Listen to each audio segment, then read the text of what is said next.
여러분 안녕하세요. 저는 지금 남편과 서울에 살고 있는 60대 주부입니다. 라디오 듣는 것이 취미라서 집에서 늘 라디오를 틀어놓고 제가 좋아하는 프로에 사연을 보낸 적은 있어요. 왜 우리 고등학교 땐 엽서에 사연 써서 많이 보냈잖아요. 그때부터 전 사연을 짤막하게 써서 라디오 프로에 보내고 채택돼서 라디오 DJ가 읽어준 적도 몇 번 있었죠. 요즘은 유튜브라는 세상이 또 있어서 제가 이 톡톡 사연을 자주 찾고 있어요. 여기에서도 사연을 모집한다고 하더라고 써있더라고요. 짤막한 엽서글은 써봤지만 제 인생사를 쓰는 이렇게 긴 글은 또 태어나서 처음이에요. 그래서 열흘이 넘게 글을 쓰고 고쳐도 보며 이렇게 사연을 올립니다. 부족한 글이라도 너그럽게 봐주셨으면 감사하겠어요. 부모님과 시부모님끼리 아시는 사이라서 자연스럽게 지금의 남편을 만나게 됐고 만나다 보니 남자가 참 점잖고 과묵해서 좋아 보이더라고요. 그때 남편은 시아버지가 하시던 한약방을 물려받아 하는 한의사였죠. 남편과 38년 전에 결혼을 해서 지금까지 별 탈 없이 살고 있어요. 제가 평탄하다고는 했지만 생각해보니 남에게 나쁜 말도 잘 않는 점잖은 양반이 제 속을 뒤집어 놓은 사건이 있었네요. 벌써 지금으로부터 약 20년도 더 된 일이에요. 남편의 한의원에 자주 오는 비슷한 또래의 단골 여자 환자가 있었어요. 그 환자는 관절염과 갱년기 증상으로 불편을 호소하며 일주일에 2번씩은 꼬박꼬박 한의원에 와서 치료를 받고 갔죠. 저도 한의원을 오가며 자주 보는 얼굴이라 그냥 단골 환자인가 보다 하고 대수롭지 않게 넘겼어요. 하지만 어느 날 최 간호사가 저한테 환자가 좀 심상치 않다고 저에게 슬쩍 얘기를 하는 겁니다. 그날부터 집에서 남편을 지켜보니 웬일인지 전보다 자주 저녁 때 출타를 하는 거예요. 한의원 문 닫고 집에 와서 늘 저녁 먹고 바둑을 두시거나 바둑 TV를 보시는 양반이 부쩍 저녁에 약속들이 늘었습니다. 그래서 제가 최 간호사에게 화장품 선물 세트를 주면서 부탁을 했죠. 원장님이 퇴근하고 어디로 가는지 뒤를 밟아서 그 장소 좀 나한테 전화해달라고요. 그렇게 며칠이 지나서 최 간호사에게 연락이 왔습니다. 남편이 그 여자 환자와 종로에 있는 한 전통 찻집에 갔다면서요. 저는 그 찻집에 찾아갔습니다. 그리고 지금도 선명하게 기억이 나는 그 불륜의 광경을 보고 말았죠. 남편은 그 여자와 마주보고 손을 잡고 얘기를 하는 것이었어요. 여보, 지금 당신 왜 여기서 이 여자랑... 제가 소리를 치고 나서자 남편도 그 여자도 둘 다 놀라서 몸이 넘어갈 지경이었죠. 그 불려시 같은 여자는 핸드백을 품에 안고 저를 지나쳐서 도망치듯 나갔습니다. 남편은 불안에 떨며 저와 집에 갔고 그 길에 저는 단 한마디도 하지 않았어요. 우리 아버지 세대에는 첩도 두고 딴살림 차리는 남자들도 덜어 있었죠. 그래도 내 남편이 그럴 줄은 몰랐습니다. 한의원도 뭐 여러분 생각만큼 돈 잘 버는 것만도 아니에요. 워낙 소탈하고 욕심이 없이 의료하는 사람이고 저도 그 성품에 반해서 인생을 맡긴 거죠. 그런데 바람이라니 제 눈앞에서 다른 여자랑 노는 꼴을 보이다니 배신감 때문에 머리가 아파오고 몸이 떨렸습니다. 집에 와서 저는 두 아들이 보는 앞에서 남편을 향해 고래고래 소리를 쳤어요. 두 아들의 아빠라는 사람이 당신이 어떻게 다른 여자랑 놀아날 수가 있어요? 애들과 나한테 부끄럽지도 않아요? 그리고 남편은 고개를 푹 숙이고 아무 말도 하지 못했죠. 내가 잘못했네. 아이들도 보는데 우리 여기서 이러지 말고 당신이 크게 오해했어. 오해예요? 남녀가 찻집에서 손잡고 있으면 이미 볼장 다 본 거지. 무슨 오해예요? 그래, 뭐 하고 다닌 건지 처음부터 끝까지 자세히 얘기해 보세요. 남편은 애들에게 집 밖으로 나가 있으라고 한 뒤 저에게 자신의 불륜을 털어놨습니다.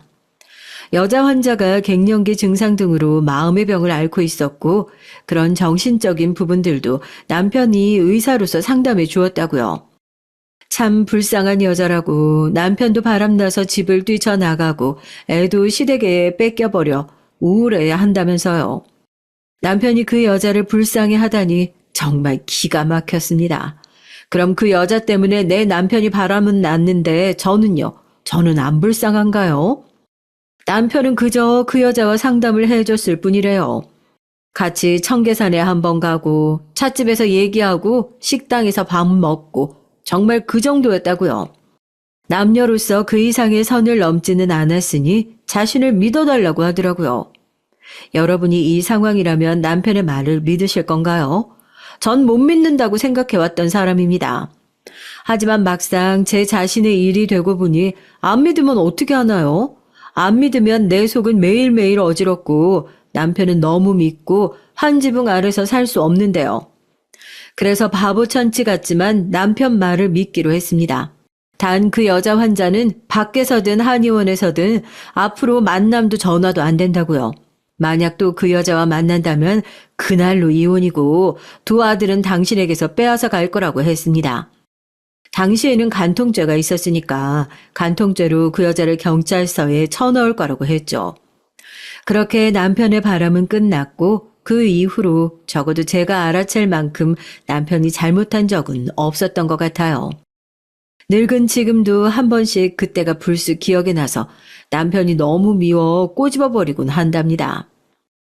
우리 부부는 결혼해서 두 아들을 낳았는데요. 첫째인 세준이는 아이가 참 착하고 똑똑한 아이예요. 반대로 둘째 세원이는 늘상 말썽 부리고 고집이 센 애였죠. 어쩌면 한 배에서 낳은 내 새끼들 둘이 성격도 외모도 그렇게 다른지. 첫째는 키가 좀 작고 통통한 편입니다. 먹는 걸 참 좋아하고 스트레스 받으면 먹는 타입 있죠? 둘째는 어려서부터 입이 짧고 밥을 잘 안 먹어서 제가 애 먹이느라 곤욕 좀 했어요. 그런데도 키는 쑥쑥 크고 얼굴도 곱게 잘생겨서 무슨 연예인 닮았다는 얘기를 종종 들었죠.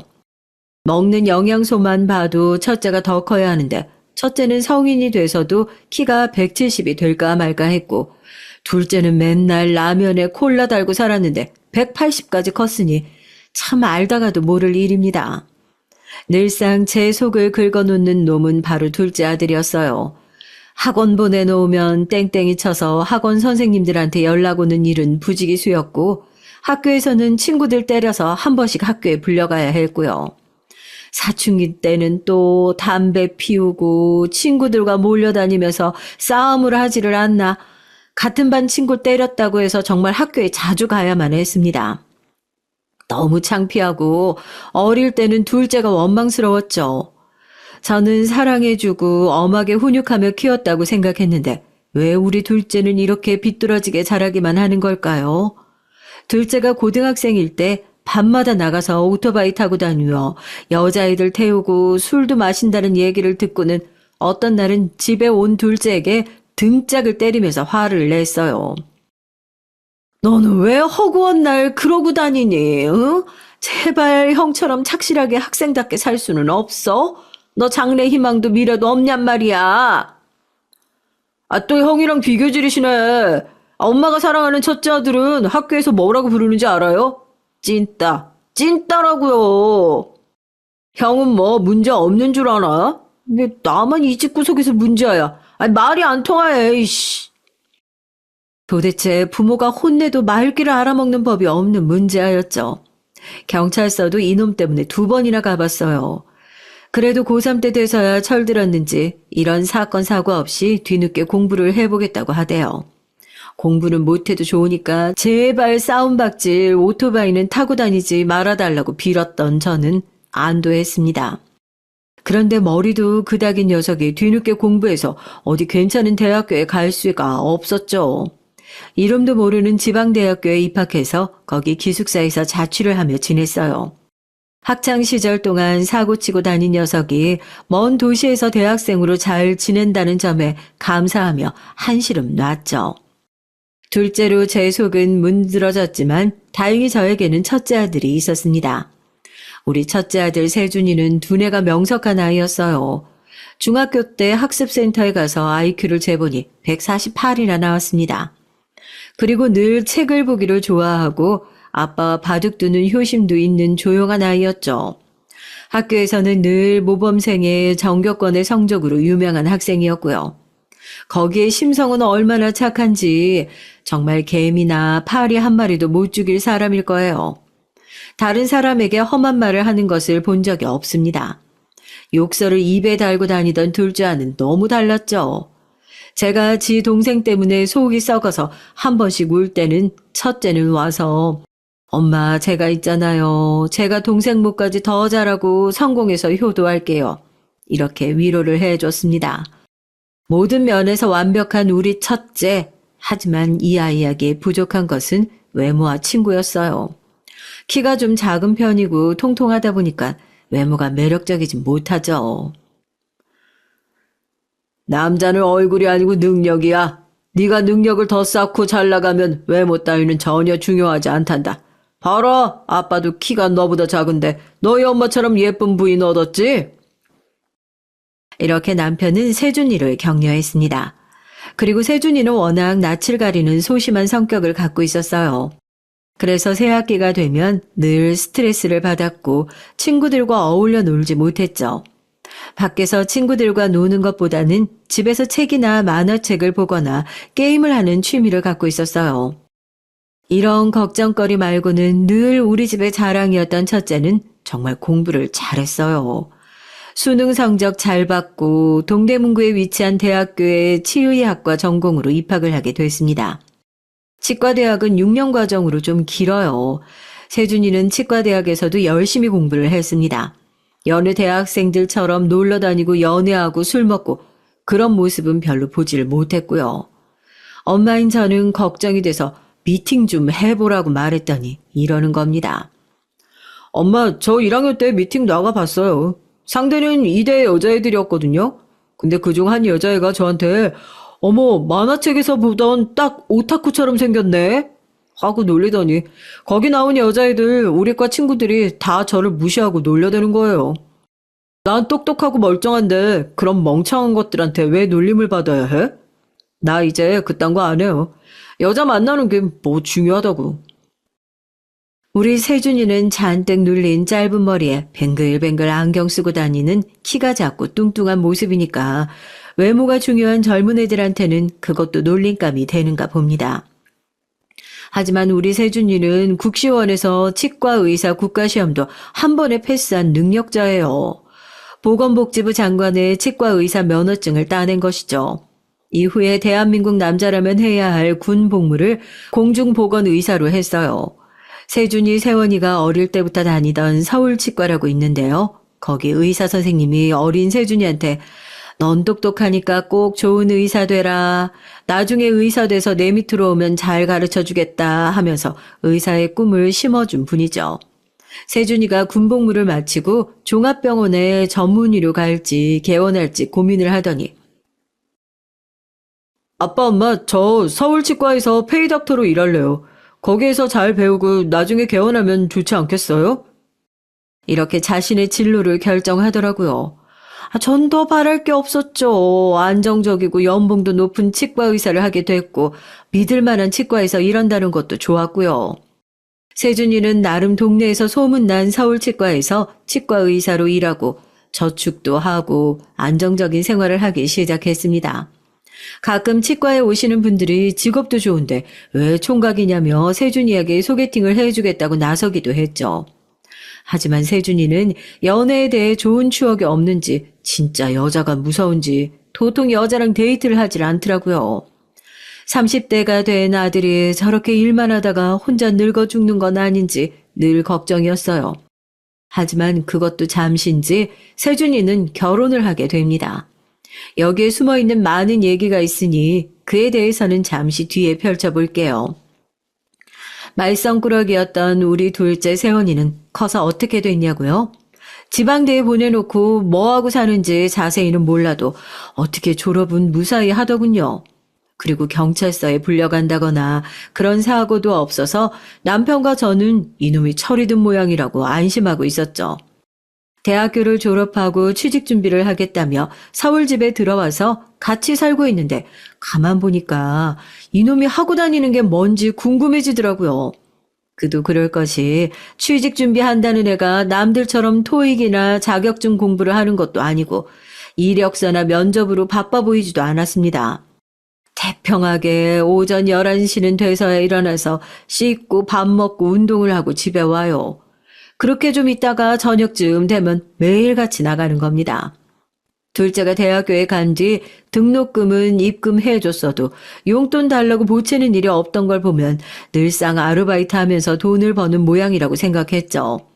세준이는 아르바이트가 저녁에 있다면서 늘 저녁에 나가고 새벽 한두 시쯤 돼야 집에 왔어요.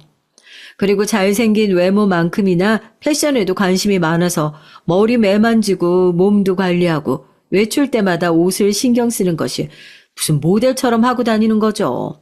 모르긴 몰라도 사귀는 여자들도 많은 눈치였습니다. 핸드폰 맨날 울리고 문자나 톡 보느라고 집에 있을 때도 핸드폰을 손에서 놓는 법이 없어요. 둘째 너는 취직 어떻게 할 거야? 형만큼은 아니어도 너 하나 먹고 살 일은 찾아야지. 아버지, 걱정 마세요. 제가 대학생 때부터 용돈 혼자 벌어 쓴 놈입니다. 부모님한테 손 안 벌리고 살고 있잖아요. 무슨 걱정이에요? 사실 아들 말이 틀린 건 아니니까 남편도 저도 잔소리를 하기가 좀 어렵더라고요. 워낙 어릴 때부터 속썩인 아들이니 이쯤만 살고 있는 것도 장하다 했어요. 그런데 우리 부부가 너무 마음을 놓은 탓일까요?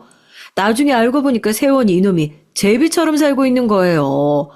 대학교 때부터 호스트바라고 돈 많은 여자들이 남자 끼고 노는 술집 있잖아요. 그런 데서 아르바이트를 하고 지금 서울 올라와서는 여자들 여러 명 만나면서 얻어먹고 다니나 봐요. 그냥 그 정도면 다행인데 중년의 부자 여자들 지랑 나이 차이가 무슨 20살이 날 텐데 그런 이모뻘 여자랑 무슨 연애를 하고 다닌다는 건지. 분명 그 여자들이 주는 돈을 노리고 만나는 거겠죠. 이게 제비가 아니고 뭐냐고요. 정말 내 속에서 낳은 아들이라지만 어디 뉴스에 잡혀가는 사람들 같은 짓을 하고 있다니 부끄럽고 어디 가서 말을 못하겠더라고요.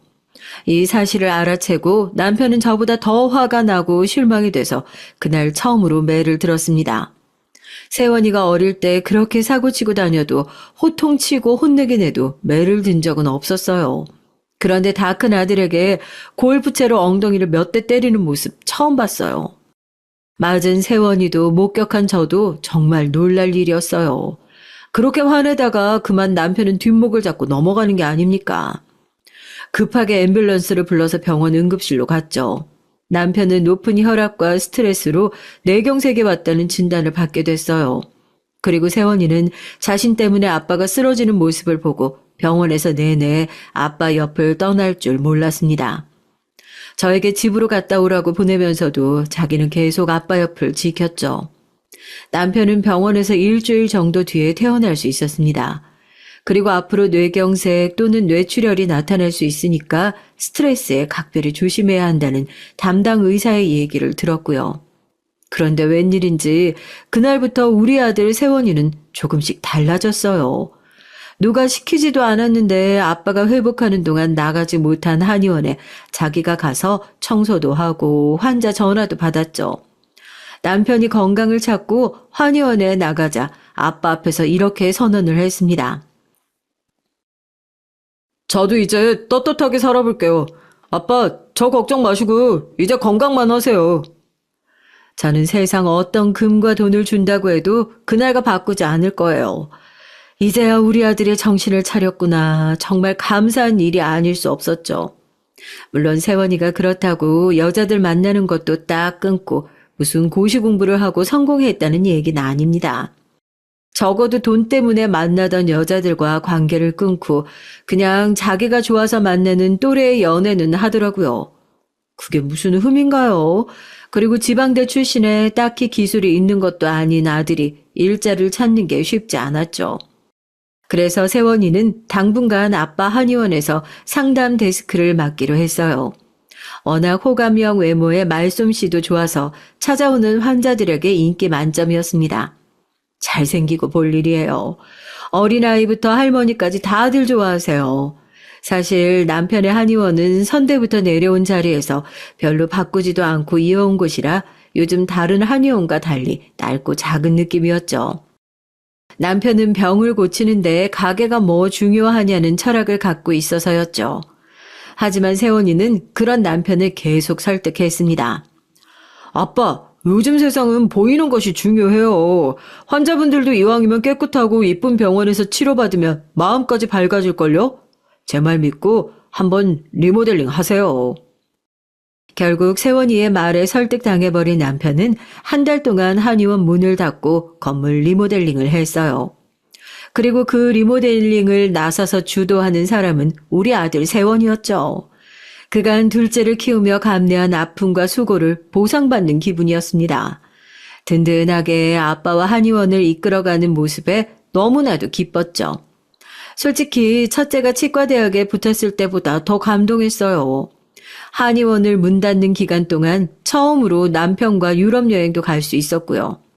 내 생에 이렇게 긴 여행을 가보다니 이게 다 둘째 아들 덕이죠. 이제 저에게 걱정거리라고는 첫째 아들의 혼사뿐이었습니다. 둘째도 있지만 이제 막 30을 넘겼을 뿐이고 이 녀석은 마음 먹으면 결혼을 언제든지 할 수 있는 아이니까요. 그러던 어느 날 첫째 세준이가 사귀는 여자를 소개시켜 주겠다고 하는 겁니다. 세상에 이렇게 기쁠 수가 있나요? 그리고 그 다음날 세준이는 여자를 집에 데려왔어요. 요즘 애들은 잔치 음식 별로 좋아하지 않잖아요. 우리 아들들만 해도 갈비찜이나 해물탕보다는 피자나 스테이크 더 좋아하고요. 귀한 세준이의 여자친구, 아니 예비 며느리감에게 점수 따고 싶었습니다. 센스 있는 젊은 시어머니처럼 보이려고 아웃백이라는 레스토랑에서 음식을 포장을 했죠. 거긴 가끔 아들들과도 외식하러 가는 곳인데 남편은 좀 싫어하는 눈치였어요. 레스토랑 음식들을 차려놓고 와인까지 준비해서 기다리고 있었죠. 이윽고 세준이의 여자친구가 집에 들어왔습니다. 어서 와요. 세준이 얘기만 듣고 만나서 얼마나 반가운지 모르겠네. 자, 여기 와서 저녁부터 들어요. 아가씨 입만 몰라서 아웃백에서 포장해 왔는데 괜찮죠? 어머, 어머님 센스가 대박이세요. 전 그냥 그런 집 음식일 거라고 생각해서 샐러드 하나 먹고 왔는데 이럴 줄 알았으면 점심도 굶고 올 걸 그랬어요. 다행히 세준이 여자친구는 제가 차린 음식을 잘 먹었습니다. 그리고 와인도 마시면서 우리는 대화를 시작했죠. 이 친구 이름은 이영신. 나이는 28살이에요. 저보다 6살 어린데 정말 이쁘게 생겼죠. 키도 늘씬하고 몸매도 좋은 요가 강사예요. 엄마 저 영신이랑 사귄 지는 얼마 안 됐지만 사랑해요. 우리 결혼할 거예요. 아들은 이 아이가 너무 좋은 것 같았어요. 참 축복받을 일이긴 한데 그래도 중요한 일이니까 엄마로서 이것저것 물어보게 되더라고요. 아이고, 요가 강사면 어디 요가원? 요가 학원을 운영하고 있나요? 아, 원래는 백오 신도시에서 힙한 요가 학원 차렸었어요. 그런데 1년도 안 돼서 문 닫았어요. 아, 상가 월세도 비싸고 신도시 아줌마들이 좀 드세요 말이죠. 시달리다가 못해 먹겠다고 때려쳤어요. 지금은 백화점 문화센터나 동네 주민센터에서 요가 강의 있으면 파트타임으로 해요. 안정적인 직장을 갖고 있지 못한 아가씨이기도 하고 말투를 들어보니까 좀 싼티나 보인다고 해야 되나? 어쨌든 좀 실망을 했죠. 아유, 그럼 선생님이네. 요가 선생님. 아이, 그럼 전공도 체대 쪽으로 한 건가? 아니요, 요가 그냥 민간 자격증 같은 거 따고 할 수 있어요. 체대 안 나와도 할 수 있어요. 전 경기도에 있는 전문대 졸업했고요. 공부는 저랑 안 맞는 것 같아요. 그래서 제가 똑똑한 치과 의사인 세준 씨한테 반한 거 있죠? 그러고 나서 이 아가씨는 해맑은 건지 생각이 없는 건지 예비 시부모 앞에서 요가 선생으로의 고충을 털어놓는 겁니다. 그런데 그 얘기가 자기 입장에서 고충이지 제3자인 제가 듣기에는 전혀 성실하거나 책임감 있는 사람으로 보이지가 않았어요. 자기가 사람들 만나는 것을 좋아하다 보니 저녁 술 약속이 많은데 그렇게 마시다 보면 다음날 강의 시간에 늦거나 취소하는 일이 잦았대요. 그리고 자꾸 남자 수강생들이 연락처를 주고 만나자고 졸라서 수강생 관리 차원에서 몇 번 밥 먹거나 차도 마신다고 하는데 이게 요즘 말로 양다리, 어장관리 뭐 그런 거 아닙니까? 여러분이 보실 때도 얌전한 여자가 아닌 것 같죠? 전 이 아가씨가 갈수록 마음에 안 들었어요. 결정적으로 아가씨 집안 얘기를 듣고 저는 당황해서 할 말을 잃고 말았죠. 전 부모님 없어서 상견례 패스해도 돼요. 엄마가 임신해서 저 낳고 우리 할머니, 할아버지가 저를 쭉 키워주셨거든요. 아빠는 누군지 잘 모르고요. 제가 초등학교 때까진 엄마가 생일날 챙기러 한 번씩 오곤 했는데 이젠 아예 소식 두절됐어요. 거기서 뭐하고 사는지 궁금하지도 않고요. 엄마가 미혼모에 조부모가 쭉 키워주신 사실상 고아나 다름없는 거잖아요. 저와 남편 표정이 굳어지자 첫째는 이 일을 이미 각오했던 모양인지 우리 앞에서 폭탄 선언을 해버렸습니다. 아빠, 그리고 엄마, 우리 영신이 얘기 듣고 무슨 걱정하시는지 다 알아요. 그런데 그런 과정 환경만 중요한 건 아니잖아요. 지금 우리 자기는 누구보다 밝고 예쁜 친구예요. 모든 여자들은 남자 외모나 능력만 밝히는 속물이고 뻔하다고 생각했던 저를 바꿔준 여자라고요. 나도 이제 다른 사람들처럼 연애도 하고 결혼도 해야 되잖아요. 지금 영신이 놓치면 나 평생 결혼 못할 거예요. 아니, 안 할 겁니다. 세상에 조선시대 전쟁을 앞둔 장군보다 더 결연한 의지였어요. 그렇게 굳어버린 분위기를 풀지 못한 채로 세준이는 여자친구를 데리고 나갔죠. 우리 부부는 근심 걱정을 하고 있었습니다. 여자친구를 소개시켜 준 뒤로 세준이는 본격적인 결혼 준비를 했어요. 제 아버지도 저도 그 아가씨는 아닌 것 같다고 반대를 했지만 사랑에 빠진 아들은 우리 얘기를 듣지도 않았죠. 저는 다급한 마음에 동생인 세원이에게 부탁을 했습니다. 세원아, 네 형 아무래도 콩깍지가 단단히 씌인 것 같다. 네 형 여자친구도 만나보고 그 둘에게 결혼은 좀 천천히 하라고 설득 좀 해보렴. 둘째는 자기만 믿으라면서 형과 여자친구를 만났던 것 같아요. 셋이 만나고 둘째가 집에 들어오자마자 저는 물었죠. 그래, 네가 보기에 그 여자 어떤 것 같니? 네 형은 계속 결혼하겠대. 엄마, 형이 그 여자한테 단단히 넘어갔던데?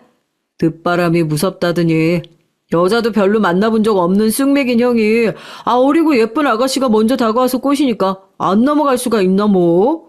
지금 형 아무것도 판단 못하는 것 같네.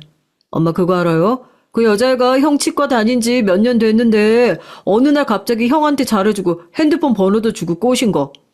내가 형한테 그 여자애 구린데 많아 보인다. 걔 얼굴 인공인 거 아니야. 내가 딱 봐도 견적만 2천만 원 넘는 애다. 코, 쌍꺼풀, 이마, 가슴까지 그냥 싹 갈아엎은 수준인데 그게 뭐 이쁜 거겠냐. 엄마랑 아빠가 반대하는데도 그 여자랑 결혼하는 건 형답지 않다. 뭐 그렇게 설득한다고 했는데 형은 자만추로 만났다면서 원래 아는 치과 환자였다가 연인 관계 된 거라고. 보기보다 괜찮은 여자라고 자기 사랑한다고 철석같이 믿고 있더라고요. 어쨌든 형은 그 여자랑 결혼하겠대. 여기 계신 분들은 아이를 낳고 키워본 부모 심정 아시죠? 부모라는 존재가 자식에게 끝없는 사랑과 애정을 조건 없이 베푼다고 하지만 자식이 그런 부모를 멀리할 때 정말 서운한 마음 감출 수가 없더라고요. 35년을 키워온 첫째는 그 여자 때문에 저와 남편과는 대화도 하지 않으려고 했어요. 부모 자식 간의 사이는 금이 간 것처럼 보였죠. 결국 우리는 자식에게 질 수밖에 없었습니다. 결정적으로 세준이의 이 말은 결혼 반대를 단념하게 만들었어요. 엄마, 손자 생겼다고요. 우리 영신이 뱃속에 우리 아기가 있는데 결혼하지 말라고요?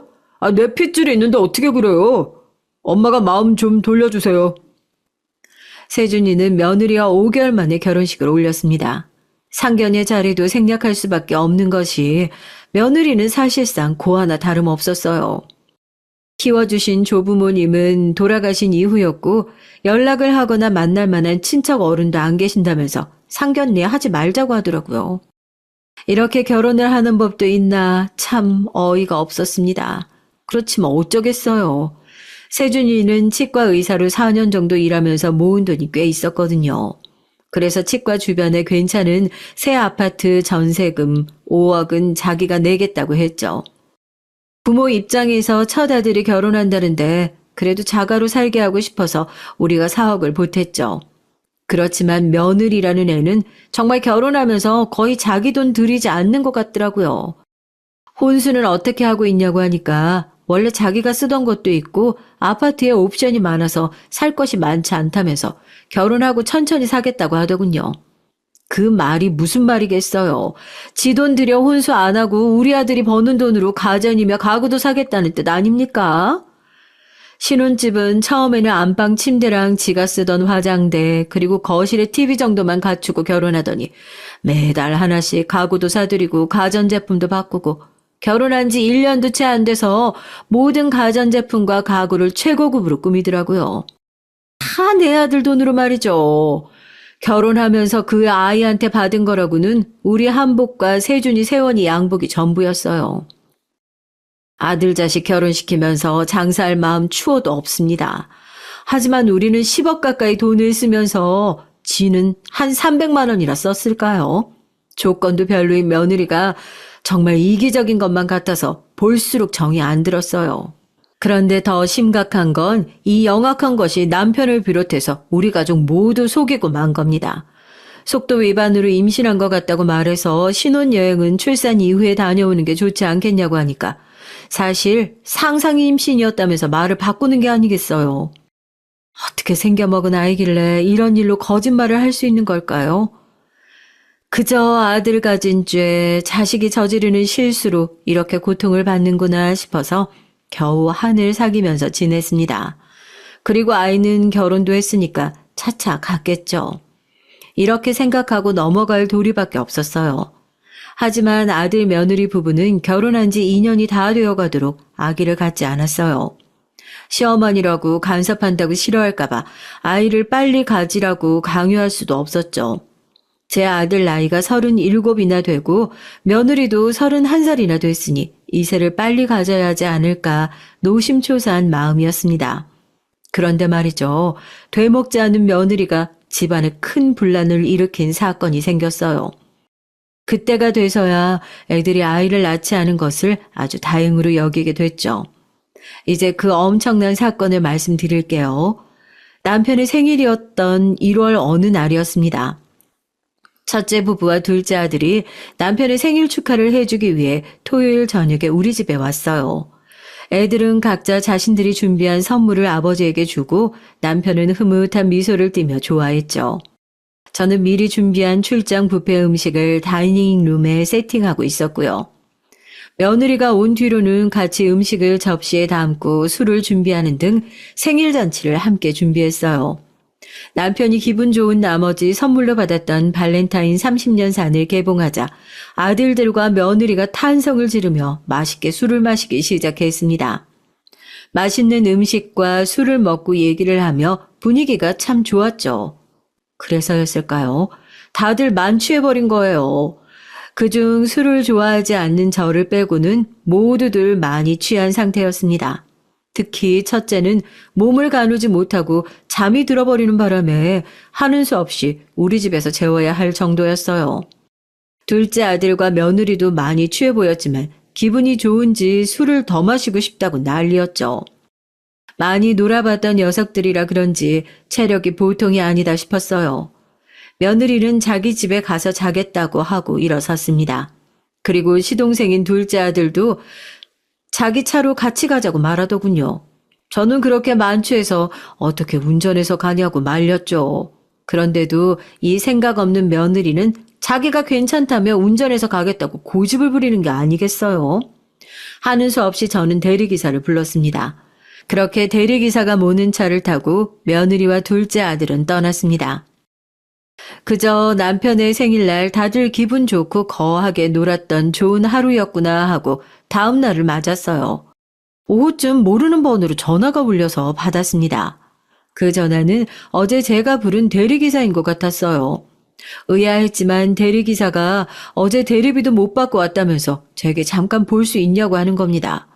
걔네가 어제 취해서 실수를 했나 싶어서 저는 얼른 대리기사에게 사과를 했죠. 대리기사는 괜찮다면서 30분쯤 뒤에 우리 집 앞으로 오겠다고 하더라고요.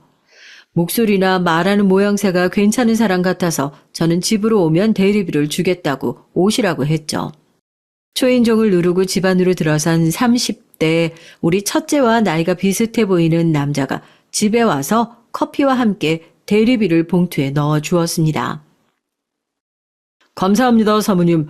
헌데 제가 이렇게 집까지 찾아온 이유는 단순히 대리비를 받기 위해서만은 아니에요. 사모님이 우리 어머니 나이쯤 같으신데 좋은 분이 나쁜 자식놈들 때문에 속고 계신 것 같아서 안쓰러운 마음에 제가 겪은 것을 말씀드리기 위해서 이렇게 찾아왔습니다. 예상하지 못한 말에 당황했지만 침착하게 대리기사에게 편안하게 얘기를 해보시라고 말했고 그 이후 저는 믿을 수 없는 얘기를 듣게 됩니다. 사람의 행색을 하고 이런 짓을 벌이리라고는 누구도 생각하지 못할 그런 충격적인 얘기였어요. 제가 사모님에게 들었던 목적지는 두산 위브 아파트였는데 막상 차에 탄 며느리는 자꾸 근처 유흥가로 가자고 하는 거예요. 그리고 같이 탄 아드님에게 계속 우리 한 잔 더 하자, 내가 더 재밌게 해줄게 응 하면서 이 차를 가자고 꼬시더라고요. 그 아드님은 좀 귀찮아하고 그 여자를 밀어내긴 했는데 본인도 취했는지 나중에는 하는 수 없다는 듯이 결국 한 단란주점 앞에 둘이 내렸어요. 그리고 거기에서 저에게 차키를 달라고 하더니 단란주점 안으로 들어가더라고요. 저는 대리비를 받지 못했다고 항의했지만 둘 다 무시하고 오히려 아드님이 저에게 주먹질을 하려는 듯 꺼지라고 해서 하는 수 없이 전 돌아와야 했고요. 그 둘의 사이가 부부 아니죠? 며느리와 시동생 맞죠? 네. 여자는 첫째 아들 부인이고 같이 탄 애는 그 둘째 아들이니까 시동생 맞죠? 그래서 둘이 술집에 갔다는 건가요? 네. 그 며느리라는 여자 정말 조심하셔야 돼요. 제가 사실 철없을 때 나이트 삐끼도 해보고 술집 여자들 업소에 태우고 다니는 일도 해보고 그런 어두운 세계에 있어봐서 보는 눈이 있습니다. 그 며느리라는 여자 하는 짓이나 말투가 영락없이 술집 여자들과 다를 바 없었어요. 그리고 시동생이라는 그 아드님도 착하고 정상적으로 보이지는 않았고요. 둘이 이런 얘기를 하더라고요. 그리고 그날 둘째와 며느리가 나누었던 정말 말도 안 되는 대화를 들려주었습니다. 자기야, 우리 도련님, 우리 2차 가서 재밌게 놀자. 자기네 집에서는 조신한 척 답답하게 굴어야 하지만 우리끼리는 서로 알잖아. 옛 생각하면서 신나게 놀아보는 거 어때? 야, 미쳤어? 야, 넌 내 형수야. 네가 그런 년이라는 거 결혼할 때 진작 알아보긴 했는데 나랑은 좀 미친 거지. 근데 나 궁금한데? 너 같은 애가 왜 재미없는 우리 형이랑 결혼하려고 든 거냐? 물주나 스폰 있었을 거 아니야. 아이씨, 졸라 담배 땡기네. 너 가진 거 있어? 뭐 없다고? 그렇지. 나이는 많아도 돈 많은 사장 오빠를 만나고 다녔었지. 술집 같은 데는 22살 때까지만 다니고 나름 머리 굴려서 나중에 어디 전문대학교 다닌다고 입학금만 내고 대학생인 척 애인인 척 해주는 그런 걸로 바꿨어. 술집은 억지로 술도 마셔야 되고 거기 세계가 영 끝이 안 좋더라고. 그래서 유명한 골프장 근처에 카페 같은 데 죽치고 있으면서 괜찮은 물주 찾은 거지. 스크린 골프장도 그렇고 돈 많고 시간 많은 놈들이 찾는 데니까 역시나 그런 놈들 투성이고 거기서 나같이 이쁜 애가 보이면 눈이 휘가닥 돌더라고. 꼬시는 건 그렇게 어렵지도 않았어. 그렇게 그 오빠들이 주는 용돈으로 월세도 내고 명품도 사고 잘 살다가 그 새끼 만난 거지. 아니 겉으로는 멀쩡했다? 심지어 나이도 50살밖에 안 되고 머리도 안 벗겨진 사장 오빠였어. 근데 그 새끼 완전 변태인 거야. 툭하면 수갑 손목에 채우고 개처럼 기어가게 시키고 취하거나 흥분하면 막 때리고 진짜 변태 폭력적인 새끼였는데 하도 심해서 내가 그만 만나자고 하니까 이제 스토커처럼 집착하는 거야. 내 집도 알아내서 찾아오고 다른 놈이랑 만나면 죽인다고 협박하고. 그래서 난 아무 일도 할 수가 없었고 경찰에 신고해봤자 경찰이 비웃고 수사도 안 해주더라고. 나이 많은 남자를 네가 만나고 다니는 게 정상이냐, 오히려 네가 꽃뱀 아니냐 이러면서. 나쁜 새끼들. 그래서 마음 고쳐먹고 더 늙기 전에 정신 차리고 멀쩡한 남자 하나 만들어 결혼해야겠다 생각했지. 그러다가 내가 다니는 치과에서 본 니네 형이 떠오른 거야. 딱 봐도 여자도 못 사귀어본 찐따 새끼인데 내가 좀만 꼬셔도 넘어오겠다 싶고 직업도 그만하면 돈 좀 있겠다 싶어서. 와, 2년 동생이 내 앞에서 우리 형 찐따라고 대놓고 하네. 그런가? 근데 뭐 너도 네 형하고 다르잖아. 첫눈에 너 만나고 나랑 같은 과인 거 딱 알았는데 뭘. 너네 집에서 너만 별종 아니야? 뭐하고 놀았는지 네 얘기도 좀 해봐. 아, 됐어. 그리고 너 다 뜯어고친 거잖아. 너 같은 애는 내 스타일 아니야. 더럽게 자꾸 그만 주물러. 너 내 형수다. 대리기사 백밀러로 보니까 며느리는 아들 옆에 착 붙어서 가슴팔에 부벼대고 아들 허벅지랑 여기저기를 쓰다듬고 부부처럼 스킨십을 하더라는 겁니다. 이 말을 듣는 충격에 저는 미칠 것 같았어요. 겨우 떨리는 가슴을 부여잡고 대리기사의 얘기를 계속 들었죠. 아우, 알았어. 튕기기는. 하긴 너 진짜 몸도 그렇고 얼굴도 술집에서 에이스급으로 잘생겼어. 여자들이 넘어갈 만해. 아우, 니네 형이 돈 많고 순진해서 결혼해 살기는 편한데 진짜 얼굴 보면 밥맛이 떨어질 때가 있다니까. 너 보면 그냥 막 땡기고 진짜 좋은데. 어때? 우리 금단의 사랑 좀 해볼까? 형수님과 그런 거 자극되지? 응. 우리 한 잔만 더 하면서 얘기하자고. 그렇게 둘은 단란주점 앞에 내려서 들어갔으니까 그 이후 무슨 짓을 더 했을지 알 수 없죠. 이 일을 어떻게 하면 좋을까요? 다른 아들과 며느리가 발정난 짐승처럼 그랬다니.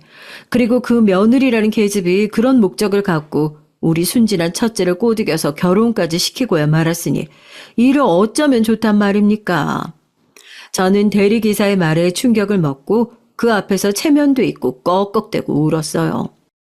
한참을 우는 동안 대리기사는 나에게 휴지도 가져다 주고 위로해 주었죠. 사모님, 저도 그렇게 철없이 막 살았던 놈입니다. 다행히 지금 와이프 만나서 정신도 고쳐먹고 아이도 낳고 키우면서 열심히 살고 있죠. 회사 다니면서 밤에는 대리기사 뛰면서 우리 가족 아파트 하나 마련하고 싶어서요. 아마 아드님도 언젠가 그렇게 정신 차리고 살 거예요. 하지만 그 며느리는 안 돼요. 그런 년들은 남편 등에 빨대 꽂고 사는 년들이고 고쳐지질 않으니까요. 제 말 명심하시고 잘 해결하시기 바랍니다. 그렇게 대리기사는 집을 떠났어요.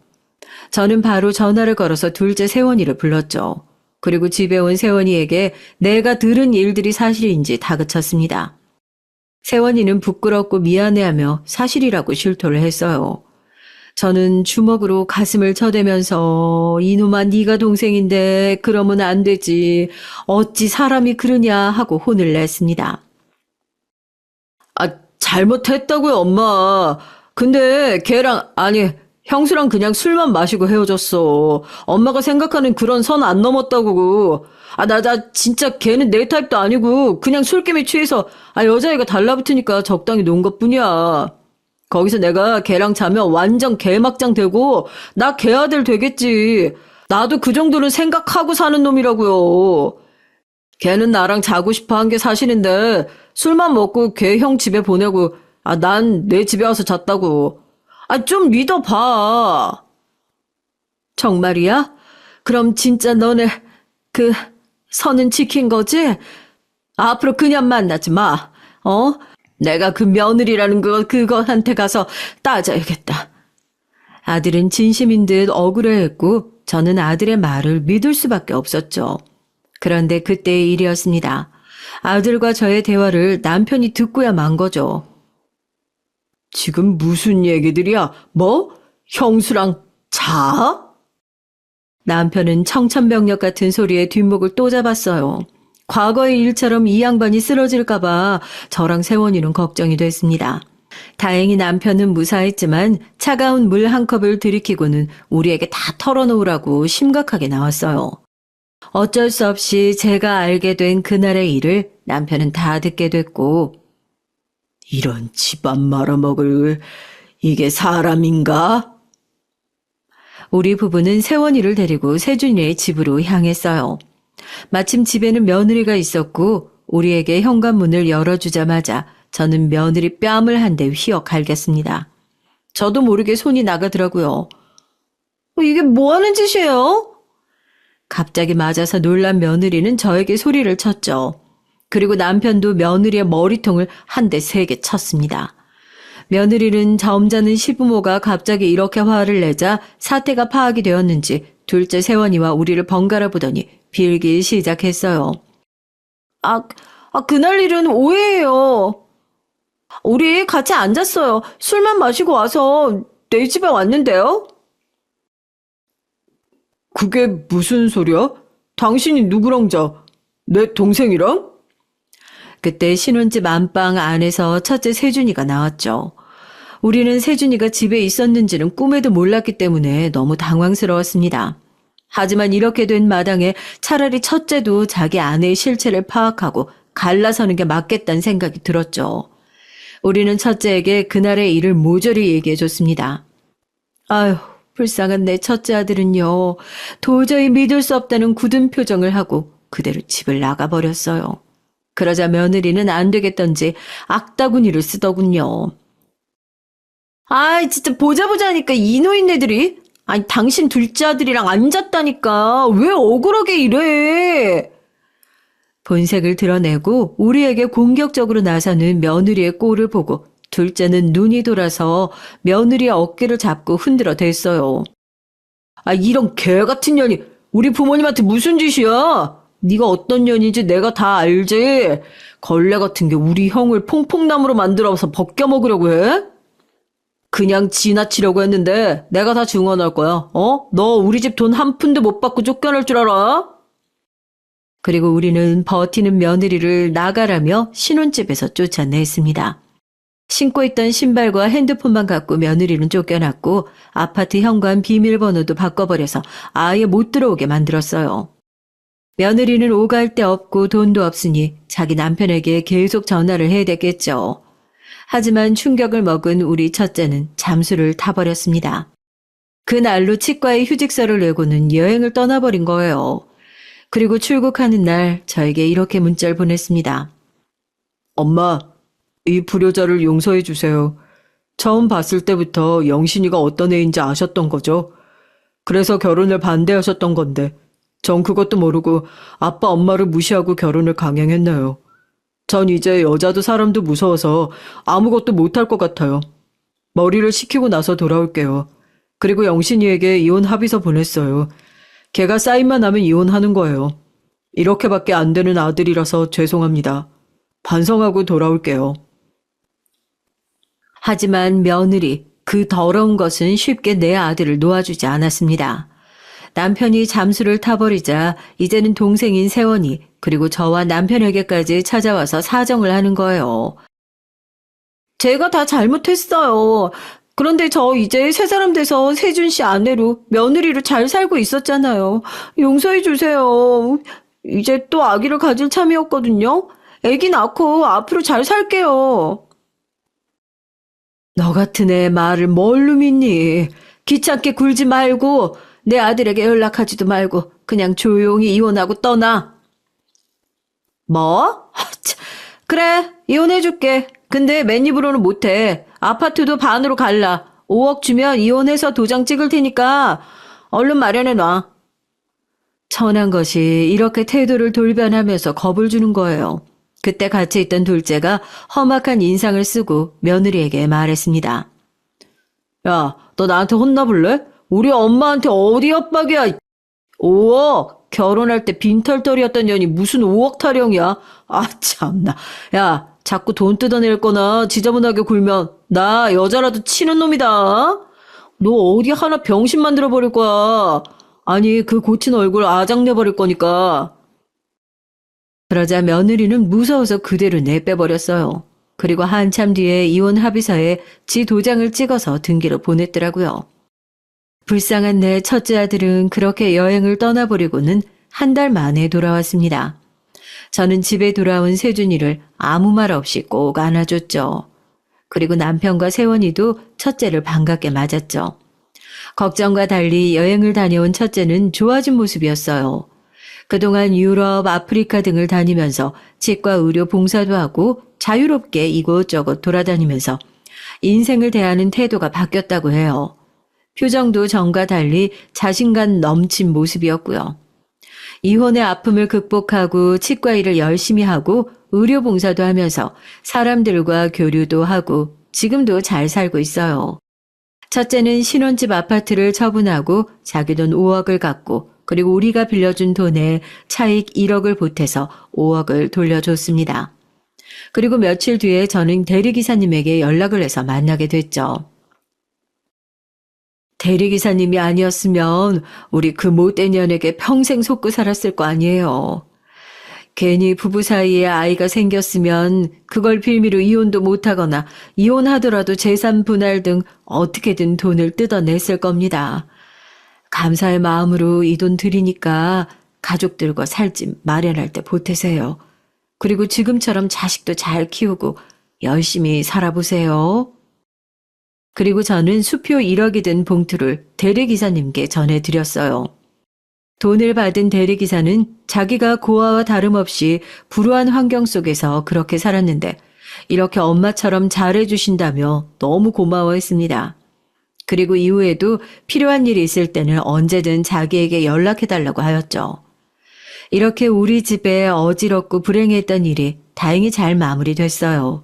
전 아직 혼자 사는 두 아들이 있습니다만 첫째 때의 일을 생각하며 아들들에게 결혼을 서두르라고 강요하지는 않고 있어요.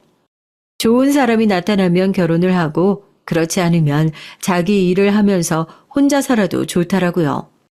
그런 더럽고 못된 것 때문에 인상이 꼬이느니 차라리 혼자 사는 게 낫겠다는 생각도 드네요. 여러분들께서는 제 사연 듣고 어떠셨는지요? 자식들의 결혼에 대해 저와 같은 생각이신가요?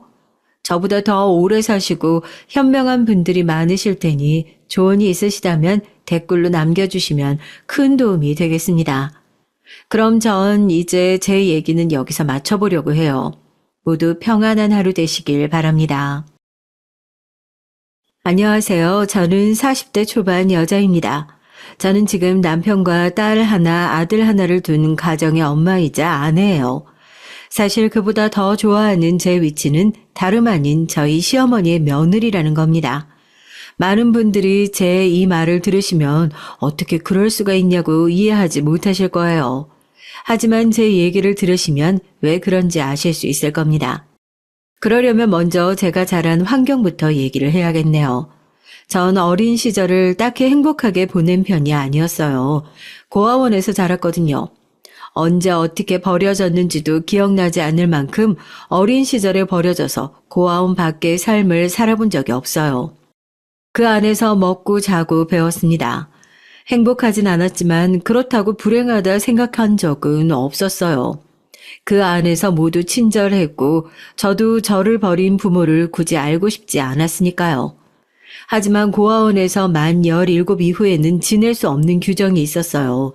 저는 17이 되던 해 고아원을 나와 청소년 쉼터를 전전하며 살았습니다. 고등학교까지는 어떻게 졸업을 했지만 대학은 갈 여력이 없었어요. 살아남기 위해 정말 닥치는 대로 일을 했습니다.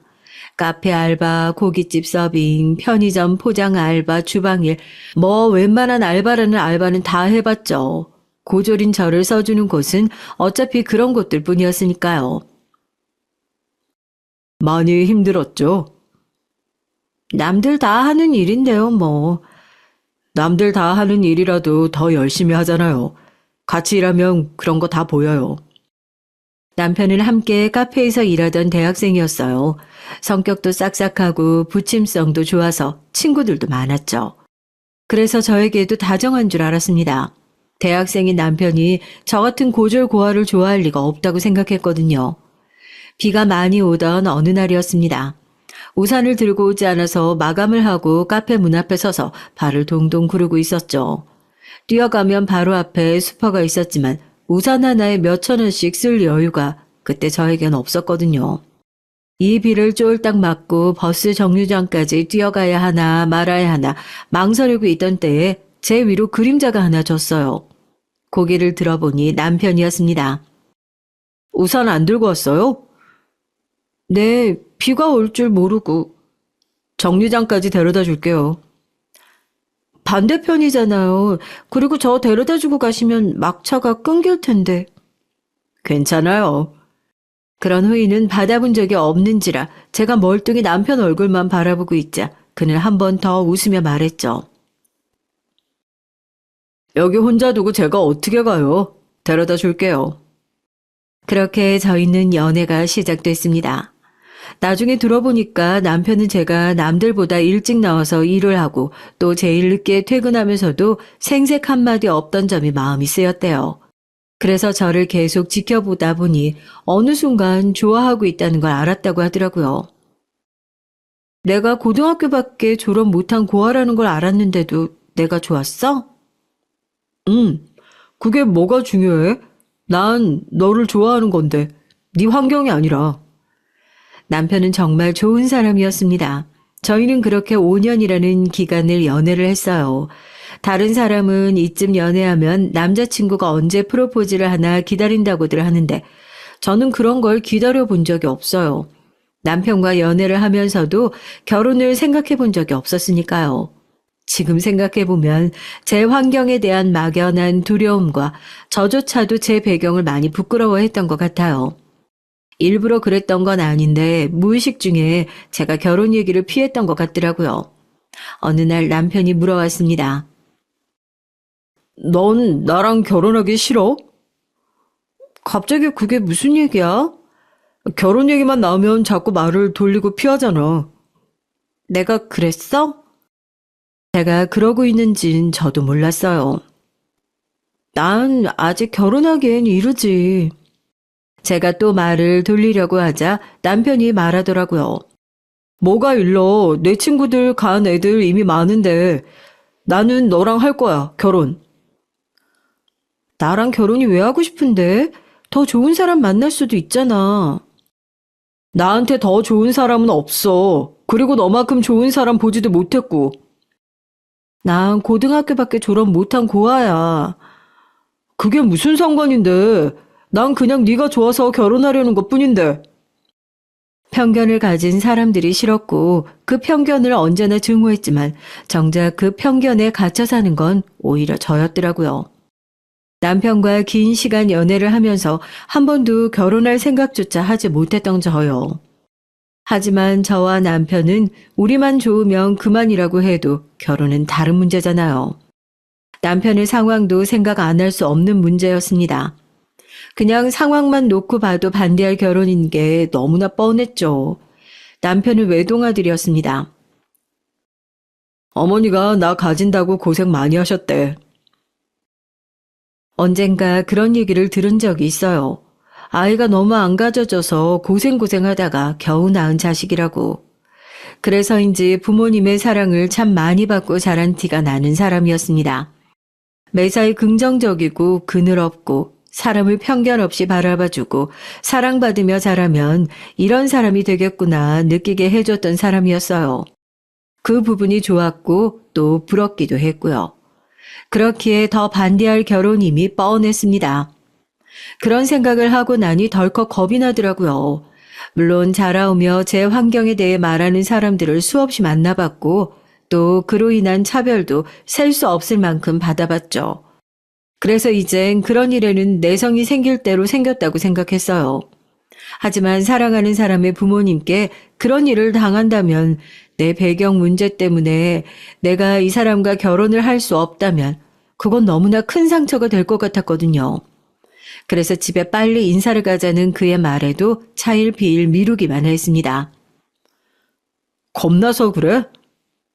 그런 제 마음을 남편은 바로 꿰뚫어 봤죠. 나 솔직히 무서워. 제 대답에 남편이 피식 웃더라고요. 왜 웃어? 나 얼마나 고민이 많은데.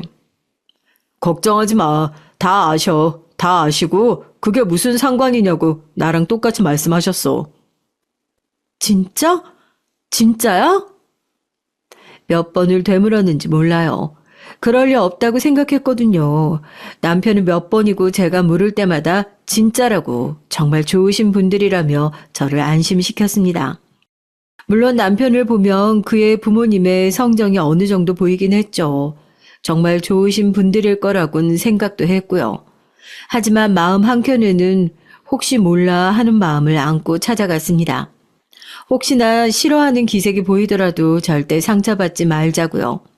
귀하게 키운 아들, 세상 어느 부모가 누군지도 모르고 고등학교밖에 졸업 못한 여자와 결혼을 하겠다는데 세상 어느 부모가 그걸 쉽게 허락할 수 있겠냐고요. 그렇게 각오에 각오를 하고 처음 인사를 갔던 그날이 아직도 생생하게 기억이 납니다. 어린 나이에 고생 많았겠구나. 이제 우리를 가족이라고 생각하고 지내렴. 사실 얘 가졌을 때 난 아들보다 딸이었으면 해서 빨리 며느리 보고 싶었는데 결혼하겠다고 해서 얼마나 기뻤는지 아니? 제 손을 잡고 그렇게 말씀해 주셨어요. 그런 분이셨어요, 저희 시어머니. 아니, 어머니요. 결혼을 준비하는 모든 과정도 가족이 없는 저를 배려해 주셨습니다. 예단, 혼수 이런 것 일절 없이 결혼식도 크지 않게요. 심지어는 결혼식에 비어있는 제 부모님 자리에 제가 속상할까봐 혼주 자리를 따로 두지 않으셨죠. 화촉도 없었고요. 세상 어느 곳에 그런 결혼식이 있을 수 있을까요? 그렇게 한 가족이 된 저와 저희 시어머니는 정말 말 그대로 딸과 엄마같이, 아니 그보다 더 사이좋게 지냈죠. 오죽하면 남편과 시아버지가 질투를 할 정도였어요. 그럴 때면 제가 늘 남편에게 말했습니다.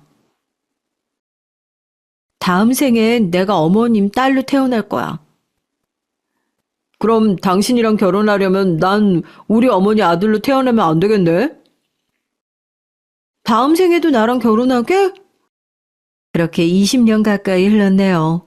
그동안 저는 아들 하나, 딸 하나를 낳았고 평온하고 평범한 생활을 하고 있습니다.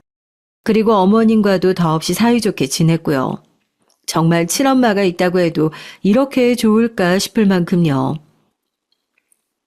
누가 보면 할머니 아니고 외할머니인 줄 알겠다. 누가 물어보면 그렇다고 얘기해.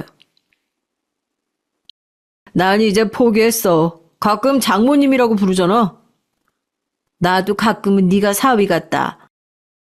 예전에 저라면 정말 꿈도 꾸지 못할 평온하고 화목한 삶이었습니다. 가족을 이루고 산다는 게 이런 거구나. 많이 행복했어요. 그런 저희 집에도 변화는 찾아왔지만요. 아버님이 오랜 지병이 있으셨어요. 그래서 마음의 준비를 충분히 했던 이별이지만 그래도 가족을 먼저 보낸다는 건 힘든 일이더라고요.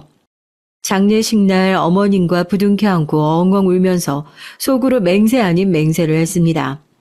이제 어머님은 제가 잘 모시고 잘 지킬 거라고요. 아버님께 그렇게 약속을 했어요. 그래서 상을 치르고 집으로 오자마자 먼저 어머님께 같이 살자고 말씀드렸습니다. 하지만 어머님은 고민도 하지 않으시고 정말 단칼에 거절을 하셨어요. 난 혼자 사는 게 편하다. 여기서 자주 가는 노인정도 가깝고 또 집 옮기는 것도 너무 번거로워. 그래도 저희랑 같이 지내시는 게 저 정말 어머님이랑 같이 사는 게 좋아요. 아이고 시끄럽다니까 그러네. 저흰 불편할까봐 그러시는 거라면 저희 정말 괜찮다고 몇 번이나 말씀드렸지만 정말 말도 못 꺼내게 하셨어요. 사실 저도 포기가 안 돼서 여러 번 얘기했지만 나중에는 남편이 어머님 하시고 싶은 대로 두라고 당신이 포기하라고 하더라고요. 그래서 저도 조금 더 자주 찾아뵈면 되겠지 하고 포기했습니다. 대신 정말 자주 찾아뵀어요. 어머님이 지겹다고 그만 오라고 할 정도로 말이죠. 원래 어머님은 노인정을 가지 않으시고 아버님과 두 분이서 여기저기 다니셨는데 아버님이 돌아가시고 나서 적적하셨는지 노인정을 간다고 하시더라고요. 친구도 거기서 사귀고 하면 좋지 않겠냐고요. 그래서 주위 사람들에게 물어보니까 요즘 노인정에서는 자식들이 간식도 돌린다고 하길래 때마다 제철 과일이나 집에서 한 음식들을 보내드렸죠. 어머님은 그러지 말라고 손사래를 치셨지만 제가 그러는 게 마음이 편할 것 같다고 아니면 또 같이 살자고 한다 그랬더니 그 다음부터는 말리지 않으시더라고요. 초반 얼마간은 친구분들도 잘 사귀는 것 같았습니다. 집에 갈 때마다 어머님이 노인정에 가서 안 계셨거든요. 아무리 편한 딸 같은 며느리의 아들이라도 또 친구분들은 다르겠지 생각했어요. 거봐, 안 모시고 오길 다행이지. 어머니도 어머니의 삶이 있으시다니까. 그래도 나 좀 섭섭해. 하여간 당신 진짜 친엄마도 그렇게 생각 안 하겠어. 그렇게 또 평범하고 평화로운 나날들이 지속됐습니다. 그런데 어느 날부턴가 어머님이 어딘가 고민이 많아 보이셨어요. 무슨 일이냐 물어봐도 아니라고 괜찮다고만 하셨고요. 그리고는 노인정에 가는 일이 전부 다 뜸해지셨죠. 노인정에 무슨 일이 있으셨어요? 아휴, 무슨 일이 있을 게 뭐가 있어. 물어봐도 아무 말 해주지 않으셨어요. 그리고 금방 또 좋아지셔서 괜찮구나, 별일 아니구나 했죠. 여기저기 물어보니까 노인정도 어르신들끼리 파벌 같은 것도 있고 신입이 오면 따돌리기도 하고 그러다가 또 괜찮아진다고 하더라고요. 다들 저보고 절대 나서지 말라고들 하더라고요. 자식들이 나서면 좋아질 상황도 안 좋아진다고. 그래서 간섭하고 싶은 마음을 꾹 참았습니다. 그러던 어느 날이었어요. 저녁을 함께 먹으러 어머님 집에 갔는데 방에서 나오지 않으셨죠. 방으로 들어갔다더니 돌아 누우셔서 몸이 좋지 않으니 집으로 돌아가라는 말만 반복하셨습니다. 분명히 무슨 일이 있으신 것 같아서 마음이 너무 쓰였고요. 무슨 일이 있으신 거예요? 아유, 무슨 일이 있는 게 아니라 그냥 몸이 안 좋은 거라니까 그러네. 아니, 그럼 병원에 가셔야죠. 갔다 왔어. 그럼 식사하셔야죠. 그래야 약도 먹고 빨리 낫죠. 아이고, 지금 너무 졸려서 잠깐 누워 있어야겠다. 넌 집에 얼른 가봐. 매번 이렇게 나랑 밥 먹으면 어떡해. 그 모든 얘기를 제 얼굴을 보지 않고 돌아 누워서 하셨어요. 어머님을 강제로 돌려 눕힐 수도 없는 일이고 걱정되는 마음만 안고 집으로 돌아왔습니다.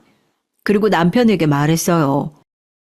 아무래도 어머님 노인정에서 무슨 일 있으신 것 같은데 아무리 물어봐도 말을 안 해주셔. 말씀해 주실 때까지 기다려봐. 그리고 어머니도 말하고 싶으시지 않으신 게 있을 수도 있잖아. 마음이 쓰이니까 그렇지. 당신 마음은 너무 잘 알겠는데 어머님도 혼자 하고 싶으신 고민이나 생각이 있을 거 아니야. 당신이 좀 참아봐. 아니야. 아무래도 내 얼굴 안 보고 돌아 누워서 내내 말씀하신 게 너무 신경 쓰여.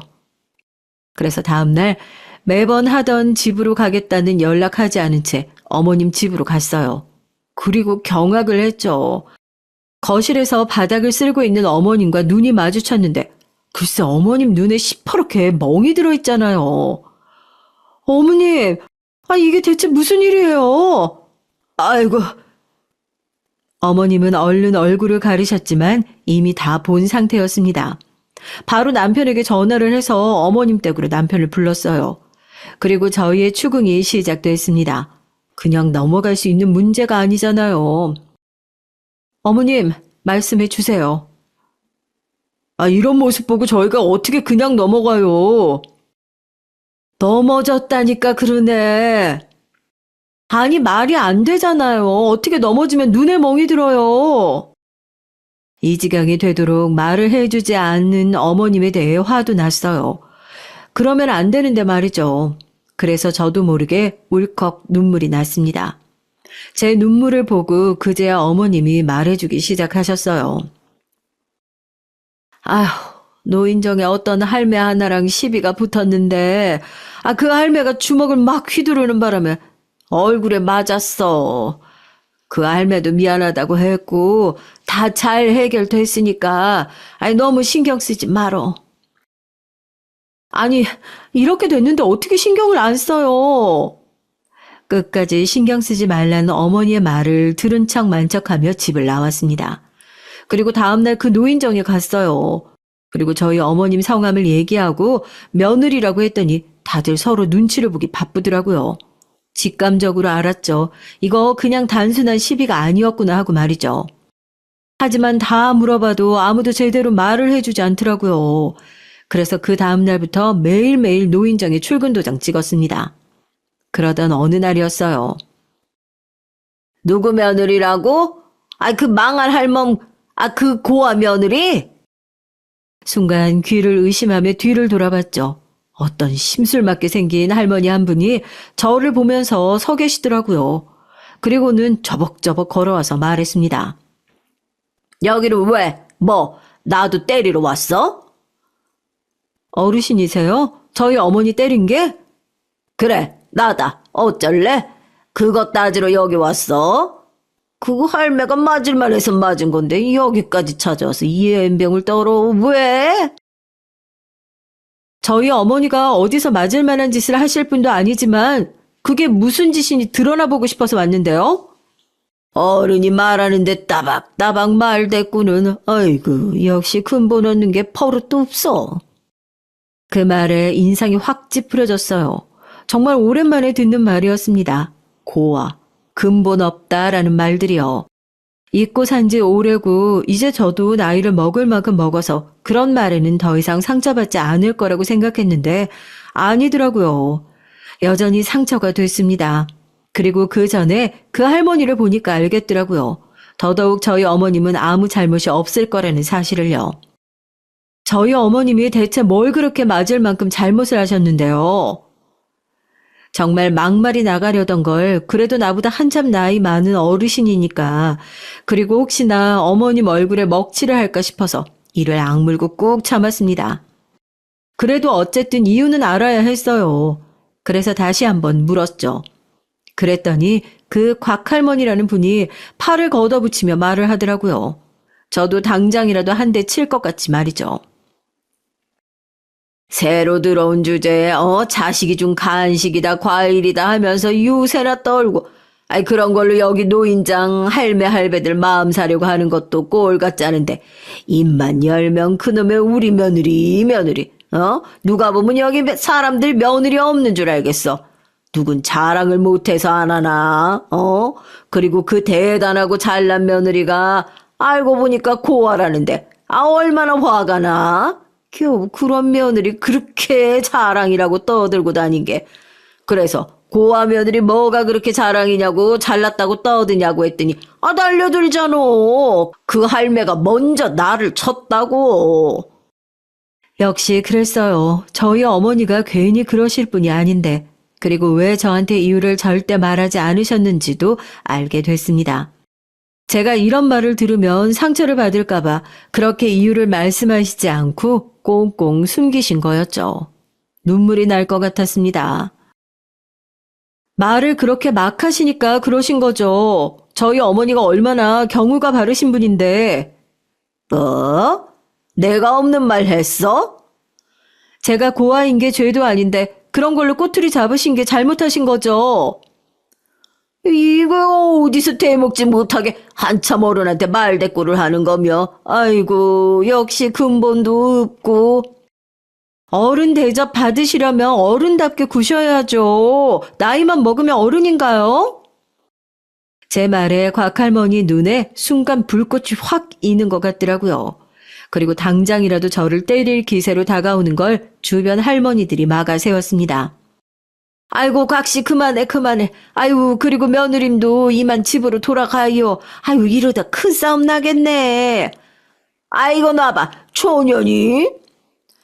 입 험하신 거부터 고치셔야겠어요. 말끝마다 연연거리시는 분이 더 근본 없어 보이니까. 그러고 돌아섰습니다.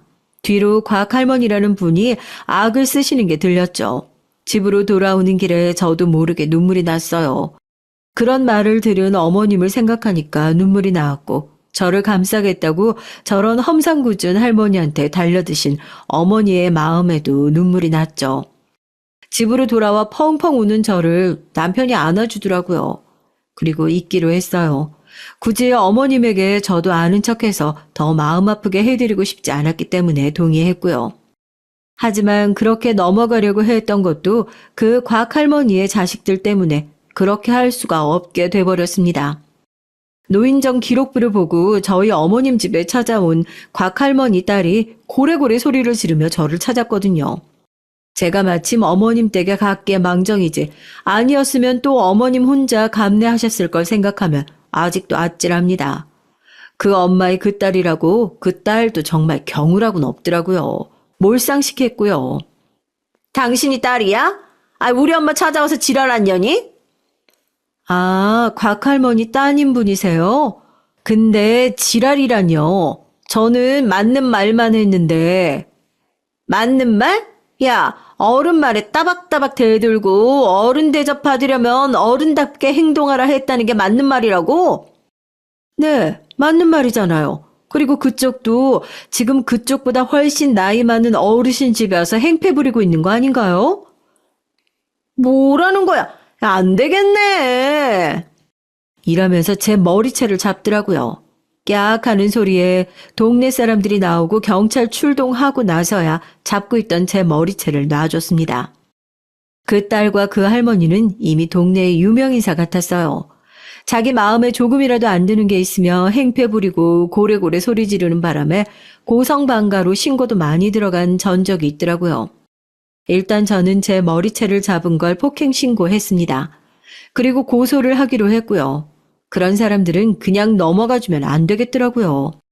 아니나 다를까 뻔뻔하게 와서 따졌습니다. 역시 예상을 벗어나지 않는 사람들이더라고요.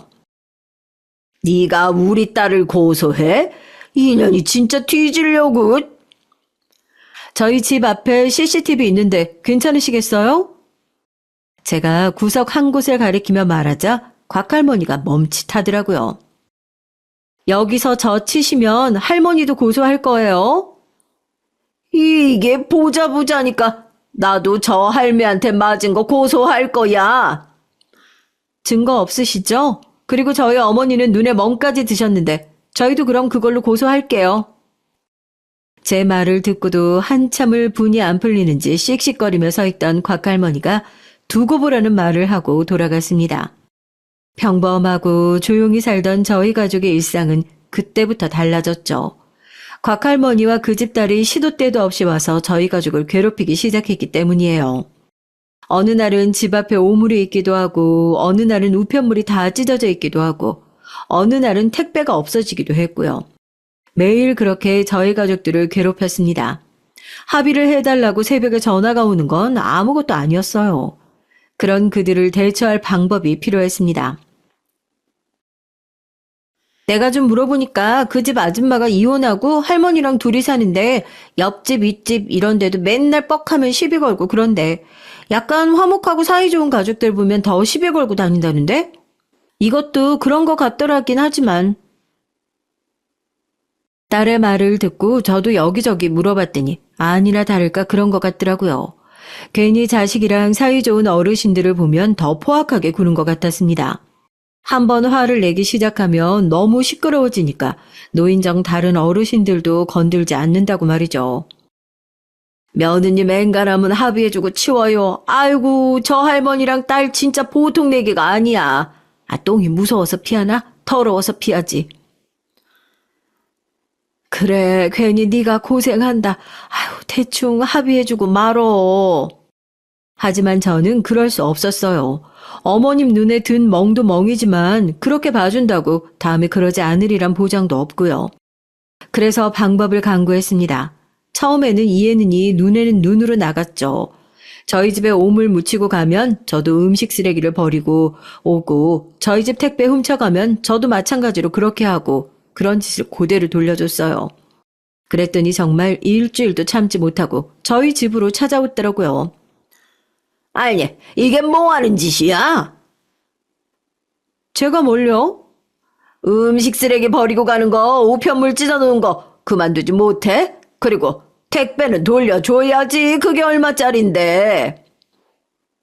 네? 아니, 무슨 소리를 하시는지 모르겠는데. 경찰에 신고하려다가 기회 주려고 찾아왔더니 2년이? 저희 집도 누가 집에 오물 묻히고 가고 시도 때도 없이 택배가 사라지는 것 같은데 같은 사람인가 봐요. 신고해서 같이 범인 잡으면 좋겠네요. 경찰서 같이 가요. 그렇게 말했더니 이를 악물더니 숨을 몰아쉬면서 부들부들 떨더라고요. 그날 이후로 저희 집 앞에 오물을 묻히거나 택배가 사라진다거나 하는 일은 일어나지 않았습니다. 그러던 어느 날이었어요. 엄마, 동네에 우리 가족 이상한 소문이 도는 것 같던데? 무슨 소문? 소문의 내용은 이랬어요. 저희 집안 식구들이 사기를 치고 다닌다고요. 엄한 사람 잡아서 고소한 다음 합의금을 떼어 먹는 방식으로 말이죠. 그리고 남편이 바람을 피워서 두 집 살림을 하네, 그 집 할머니는 정신이 이상하네 하는 같은 것도 상당히 많더라고요. 그 어느 것 하나 사실인 게 없었지만 신경이 쓰이기는 했어요. 원래 소문이라는 게 입에서 입으로 퍼지다 보면 어느 순간엔 진짜가 되어버리기도 하니까요. 물리적으로 어떻게 하지 못하니까 이제 그런 더러운 방법까지 쓰는구나 싶어서 괘씸했죠. 그 집 뒤를 좀 알아봐야겠어. 이 총성 없는 전쟁은 그렇게 이막을 향해 갔습니다. 그리고 그 집 소문을 듣는 건 사실 어려운 일은 아니었어요. 듣자하니 그 집 할머니와 딸은 열등감이 상당해 보였습니다. 그래서 제가 그들의 타겟이 되기도 전에 이미 다양한 방법으로 주변 사람들을 괴롭히고 다닌 거더라고요. 자신의 불행한 가정사를 다른 사람들에게 화풀이하는 것 같았어요. 어찌 보면 불쌍한 사람들이었죠. 그러던 중 항상 좋은 게 좋은 거라고 그냥 넘어가자던 저희 어머님까지 참지 못하게 되는 사건이 발생했어요. 그날도 그 곽할머니와 딸이 저희 집 주변을 어슬렁거리고 있었습니다. 요즘 하도 그런 일이 많아서 저희 딸이 집에 오다가 봤지만 그냥 그러려니 한 모양이에요. 근데 길을 가던 저희 딸을 불러 세워 시비를 건 것 같더라고요. 너네 엄마한테 빨리 고소 취하하라고 해. 가만 안 둔다고. 그건 엄마가 알아서 할 일이죠. 저한테 이러셔도 소용없어요. 그리고 엄마가 취하하겠다고 해도 말릴 판이구만. 뭐? 이게 지 엄마 닮아서 어른한테 말 대꾸 따박따박. 그냥 그렇게 하라면 이해 알겠습니다 해야지. 이렇게 경우 없으신 분들한테 제가 왜요? 지 엄마랑 똑같구만 똑같어. 가정교육을 어떻게 받은 거야? 아, 엄마가 고아를 근본이 없어서 막 나가더니 너도 그렇게 교육받았어? 지금 말 다 하셨어요? 이게 어디서 눈을 부릅뜨고 우리 엄마가 뭐 틀린 말 했어? 그러면 두 분은 근본이 퍽이나 있으셔서 여기까지 와서 자기 손자 딸뻘 되는 애 잡고 이러고 계세요?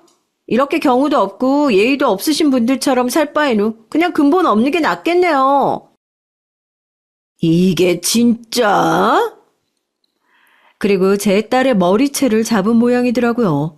저희 딸은 그래도 어른들이라고 아악하고 소리를 지르면서도 가만 당하고만 있었던 것 같습니다. 그리고 그 모습을 어머님이 우연히 보셨고요. 손녀가 맞고 있는 걸 본 어머님이 참지 못하고 달려드셨어요. 고성과 함께 육탄전 아닌 육탄전이 있었고 결국 또 다시 경찰이 출동하고 나서야 끝이 났죠. 아니 지금 고소가 진행 중인데 자중들을 하셔야지. 그러고 찾아가서 가만히 있는 사람 머리채를 잡으면 어떡해요? 가중처벌되게. 찾아가긴 뭘 찾아가. 그리고 쌍방인데. 거기가 이분들 집 앞이었는데 그럼 안 찾아간 거예요? 뭐예요? 거짓말을 해도 좀 상황 봐가면서 해야지.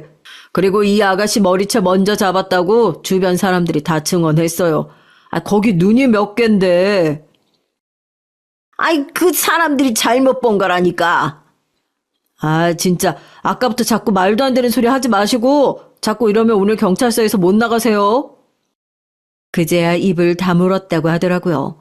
뒤늦게 경찰서로 달려간 저와 제 남편의 입이 정말 떡 벌어졌습니다. 딸의 머리채는 산발이 돼 있고 얼굴은 어디 긁혔는지 긁힌 자국이 여러 곳 있었어요. 어머님도 마찬가지였고요. 정말 눈이 돌아갈 뻔한 걸 경찰분들이 말리셔서 참았습니다. 그리고 집으로 함께 돌아오는 길에 어머님이 그러시더라고요. 저 양반들 가만두면 안 되겠어. 감히 우리 손녀를. 저도 마찬가지였습니다. 화가 나서 견딜 수가 없었어요. 그래서 그날 밤 딸과 의논을 했죠. 딸이 그러더라고요. 요즘 맘카페가 직방이라고요. 거기에 글 쓰면 사람들이 나서서 도와주기도 하고 방법을 찾아주기도 한다고요. 그리고 소문이 순식간에 나서 그 사람들도 눈치를 보지 않을까 한다고. 그래서 집에 돌아오자마자 맘카페에 글을 썼어요. 그동안 있었던 일을 아주 상세하고 길게 적었죠. 경찰서에 갔던 시간과 그들이 저희 집에 찾아온 시간, 그리고 어머님과 딸이 맞은 사진들, 최대한 상세하고 자세하게 글을 썼어요. 그리고 소문이나 평판은 최대한 적지 않으려고 했습니다. 있는 사실만 썼고요. 그리고 다음날 제가 쓴 글을 확인했습니다. 물론 어느 정도 반응을 예상하긴 했지만 예상보다 반응이 훨씬 더 폭발적이었어요. 그런 사람들이 있냐부터 택배를 가져가거나 우편물을 찢는 건 스토킹 범죄다. 고소로 끝나면 안 될 것 같다는 반응들이 대부분이었습니다. 물론 그 두 사람에 대한 원색적인 비난도 많았고요.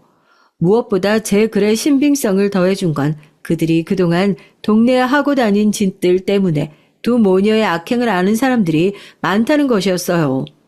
댓글로 그 사람들 유명한 사람들 아니냐, 나도 당했다. 길거리에서 자기를 시끄럽게 굴면 조금만 크게 웃어도 쌍욕을 하면서 지나간다 등등 정말 많은 증언들이 댓글로 달렸습니다. 그 글은 그 두 모녀에게 쌓인 게 많은 사람들의 댓글로 가득 찼죠. 그리고 제 글의 내용과 댓글의 일부가 여기저기 퍼져나갔어요. 딸의 말에 의하면 젊은 사람들이 많이 가는 SNS와 커뮤니티부터 나이 든 분들이 많이 가는 곳들까지 고루고루 퍼진 것 같더라고요. 그 두 모녀는 글이 올라오고 일주일 정도 뒤에 그 사실을 알게 된 것 같았죠. 주변에 지인들이 많지 않으니 말을 해주는 사람이 없었나 봐요. 딸이 그 글과 댓글을 뒤늦게 확인했는지 집으로 찾아왔더라고요. 저는 글을 내려달라고 미안하다고 사과라도 하러 왔나 싶었는데 그녀는 역시나 제 예상을 뛰어넘는 사람이었습니다. 글 내려. 싫어요. 허위사실 6% 고소할 거야. 거기 허위사실 어디 있는데요? 지들 유리한 대로 다 써놓고 지금?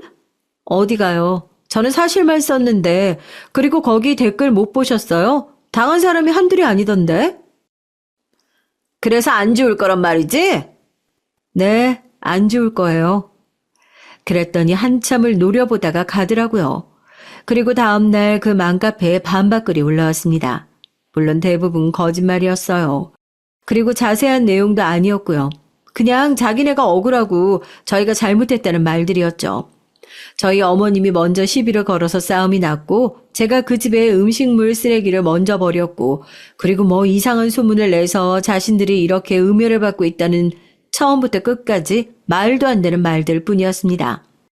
물론 그 글은 별 반응이 없었어요. 그나마 있는 반응이라곤 아직 뭘 잘못했는지도 모르고 반성도 하지 않는다는 비난성 댓글과 글 못 써서 신뢰가 안 간다는 얘기들, 그리고 다 거짓말이라는 주민들의 증언 정도? 그 정도였습니다. 반응이 그렇자 그 글은 곧 지워졌어요. 그리고 한동안 조용한 듯 싶었습니다. 하지만 곧 새벽마다 전화가 왔어요. 어떻게 알았는지 어느 날은 제 번호로, 어느 날은 어머님 번호로, 어느 날은 딸의 번호로 말이죠. 전화를 받으면 아무 말도 하지 않고 끊거나 아니면 글을 지우라는 말만 하고 끊는 일이 반복됐습니다. 처음에는 이 정도야 뭐 했지만 반복되니까 정말 죽을 맛이더라고요. 아니 진짜 멍청한 사람들 같아. 이거 다 기록이 남는데 이렇게 하냐고 자꾸. 못 참아서 그래, 못 참아서. 그러던 어느 날이었습니다. 진짜 세상 좁고 사람 인연 모른다더라고요. 외지에 나가 있던 아들이 전화가 와서 그러더라고요. 엄마, 인터넷에 요즘 도는 그 글, 그거 우리 집이야? 맞아. 왜 그런 일이 있다고 말 안 했어? 괜히 걱정할까봐 그랬지. 아니, 그거 지금 우리 학교에서 난리야. 괜히 너 곤란한 거 아니지? 내가 곤란할 게 뭐 있어. 근데 그거 그 집 아줌마 말이야. 아무래도 내 친구 엄마 같아. 뭐? 그 글이 여기저기 퍼져나가서 유명해진 탓에 타지에서 학교 다니는 아들도 봤나 보더라고요. 그냥 그렇게만 생각하던 차였습니다. 근데 아들의 친구라니요. 정말 놀랐어요. 얘기를 듣자 하니 이랬습니다. 처음에 아들은 글을 직접 보지 않고 얘기로만 그런 일도 있다더라 하고 생각했대요. 근데 친구 하나가 조심스럽게 고민이라면서 말을 하더래요. 그래서 진상짓을 하고 다니는 사람이 아무래도 자기 외할머니랑 엄마 같다고 말이죠. 그래서 글을 읽었는데 우리 집 얘기 같아서 너무 놀랐답니다. 세상에 이렇게나 좁더라고요. 친구 얘기면 글을 내리는 게 좋을까?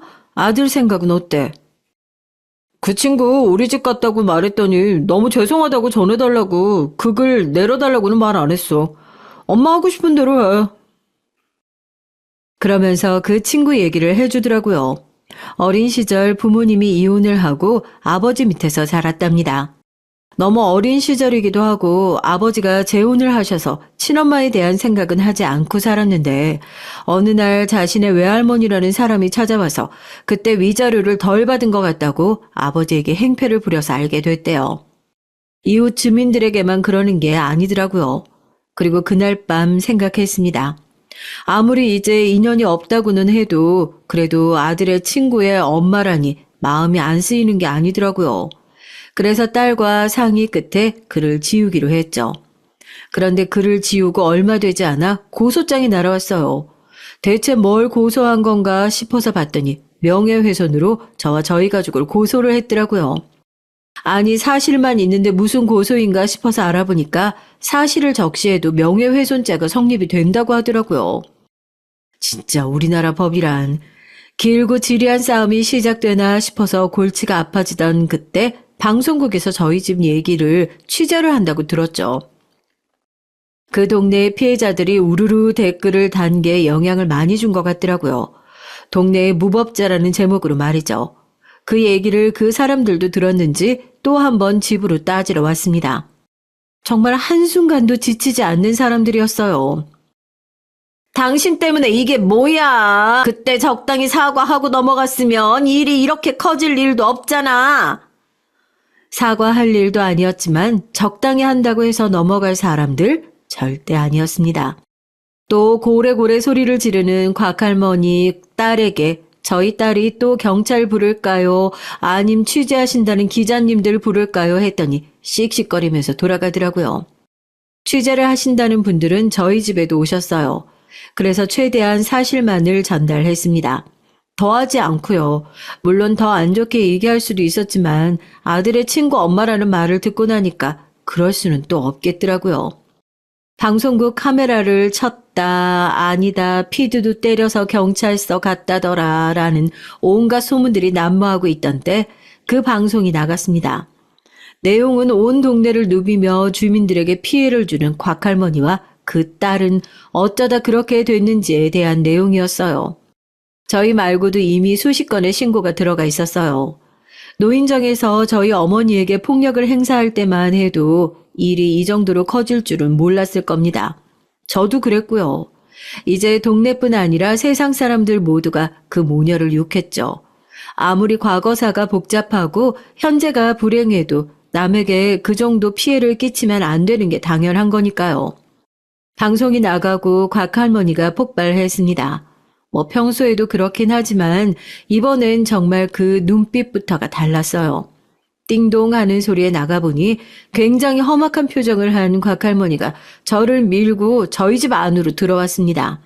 그러고는 소리를 지르며 저희 집 집기들을 던지기 시작했어요.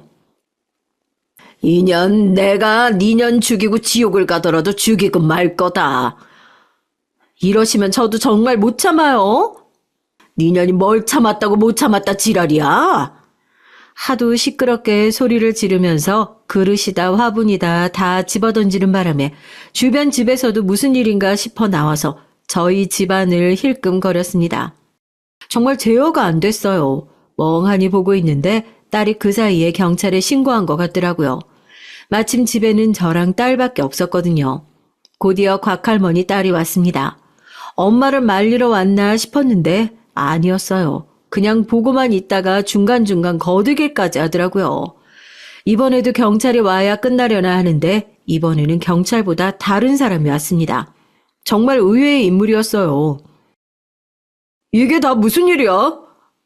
주말이고 그 일이 방송을 나가고 나서 집이 걱정됐던 아들이 오랜만에 집에 오기로 되어 있었어요. 그건 아는 일이었는데 아들 옆에는 다른 친구가 서 있었습니다. 당연히 그 친구는 남자일 거라고 생각했는데 여자아이더라고요. 그것도 곽할머니 딸과 똑같이 생긴, 그냥 길거리를 지나가다 봐도 알았을 겁니다. 그 여자 딸이구나 하고요. 지금 여기서 또 뭐 하세요? 그 아들 친구가 잠시 놀란 듯 멍하게 보고 있다가 자신의 엄마와 외할머니를 향해 말했습니다. 그 둘도 정말 상상도 하지 못한 뜻밖의 등장에 너무 놀란 것 같더라고요. 일시의 동작과 말이 정제했으니 말입니다. 아니, 네가 어떻게 여길... 특히 곽할머니 딸이 정말 놀란 것 같았어요. 순식간에 조용해진 두 사람과 그 모습을 놀란 얼굴로 보고 있는 아들과 경멸 어린 눈으로 바라보고 있는 아들의 친구 뒤로 경찰이 들어왔어요. 아니, 이게 또 무슨 난리야. 제발 그만 좀 하시라니까요. 방송까지 나갔는데 이러시는 거예요? 대체 언제까지 두 분 때문에 저희가 출동을 해야 하는 거냐고요. 제발 좀. 경찰이 질린 듯한 얼굴로 들어와서 말을 했어요. 아휴, 이 집 난리 났네. 이거 무단 침입에 남의 집 물건까지 부셨으니까 가중처벌됩니다. 일단 서로 가시죠. 그 피해자분들도 같이 가셔서 진술 좀 해주셔야 할 것 같아요. 그렇게 경찰서로 곽할머니와 그의 딸 그리고 그의 손녀, 저희 집 식구들은 저와 딸, 아들이 함께 갔어요. 곽할머니 딸은 경찰서에 도착해서 내내 자신의 딸의 눈치만 살피며 입술을 깨물고 있었습니다. 정말 죄송합니다. 네가 왜 사과를 해? 시끄러워요. 딸의 한마디에 입을 꾹 다물더라고요. 처음 보는 모습이었습니다. 엄마는 엄만가 보다 생각했죠. 그 친구를 향해 제가 말했습니다. 우리 아들 친구라는 얘기 들었어요. 학생이 잘못한 게 없는데 왜 학생이 사과를 해? 친구라, 이 집 아들이랑? 제발 소리 좀 안 지르면 안 돼요? 그냥 말하면 죽는 병이라도 걸렸나 진짜. 너는 네 엄마한테 말버릇이 그게 뭐냐? 엄마 하지 마. 처음으로 자신의 엄마를 말리는 장면도 봤고요. 정말 놀라웠습니다. 곽할머니는 그 뒤로 헛기침을 하고 입을 다물었죠. 그렇게 경찰서에서 이런저런 진술이 끝나고 아들 친구라는 학생의 얘기를 들었어요. 방송이 나가고 너무 부끄러웠다고요. 물론 어릴 때 연이 끊어진 부모라고는 생각하진 않지만 어쨌든 자신의 친엄마라 그런 생각이 안 들 수 없었다고 하더라고요. 그리고 너무 죄송해서 얼굴 뵙고 대신 사과라도 드리고 싶었다고요. 모르는 사람이면 이런 생각도 안 들었을 텐데 친구 부모님이라 그냥 넘어갈 수 없었다고요. 곽할머니의 딸은 그 얘기를 조용히 듣고 있다. 또 뭔가를 말하고 싶어 하는 듯 했지만 참는 게 보였습니다. 곽할머니는 얼굴이 화를 참는 듯 붉어져 있었고요. 저에게 그 아들 친구가 고개를 꾸벅 숙이고 경찰분한테도 사과를 하더라고요. 엄마 밑에서 안 커서 그런가 따님분은 참 바르시네. 뭐라고요? 그렇잖아요. 할머니랑 그 따님분 성격이 똑같은데 손녀분은 아예 다르시네. 이래서 어떻게 자랐느냐가 더 중요하다니까요. 그 말에 곽할머니 딸이 수치심으로 얼굴이 일그러졌습니다. 그럴 만도 하죠. 키운 적도 없는 딸이 와서 엄마의 잘못을 대신 사과하는 상황이라니 저라면 죽고 싶을 것 같다는 생각이 들었으니까 말이죠. 그 일이 있고 나서 한동안 정말 조용했습니다. 듣기로는 친구 아들이 가서 사과하고 고소도 취하라고 한 모양이에요. 곽할머니는 길길이 날뛰며 안 된다고 했다는 모양이고 곽할머니의 딸은 생각해 보겠다고 한 것 같더라고요. 그리고 얼마 뒤 그 곽할머니 딸이 저를 찾아왔어요. 이번에는 웬일로 커피숍에서 만나자고 하더라고요. 아직 엄마가 안 된다고 싫다고 펄펄 뛰긴 하시는데 제가 어떻게 데리고 가서 그쪽 시어머니께 사과하라고 할 테니까 일단 우리 딸한테 내가 사과하러 왔었다고 얘기 좀 전해줘요. 딸이 아는 게 부끄럽긴 한가 봐요. 그 말에 입술을 꽉 깨물더군요. 세상 참 좁아요. 저희 아들과 그쪽 딸이 친구일 줄 상상이나 했겠어요. 그래서 잘 살아야 하는 겁니다. 언제 어느 때 이런 일이 생길지 모르니까. 아, 알겠으니까 설교 그만하고 제 딸한테 얘기 좀 전해줘요. 저는 아직 사과 못 들었는데요.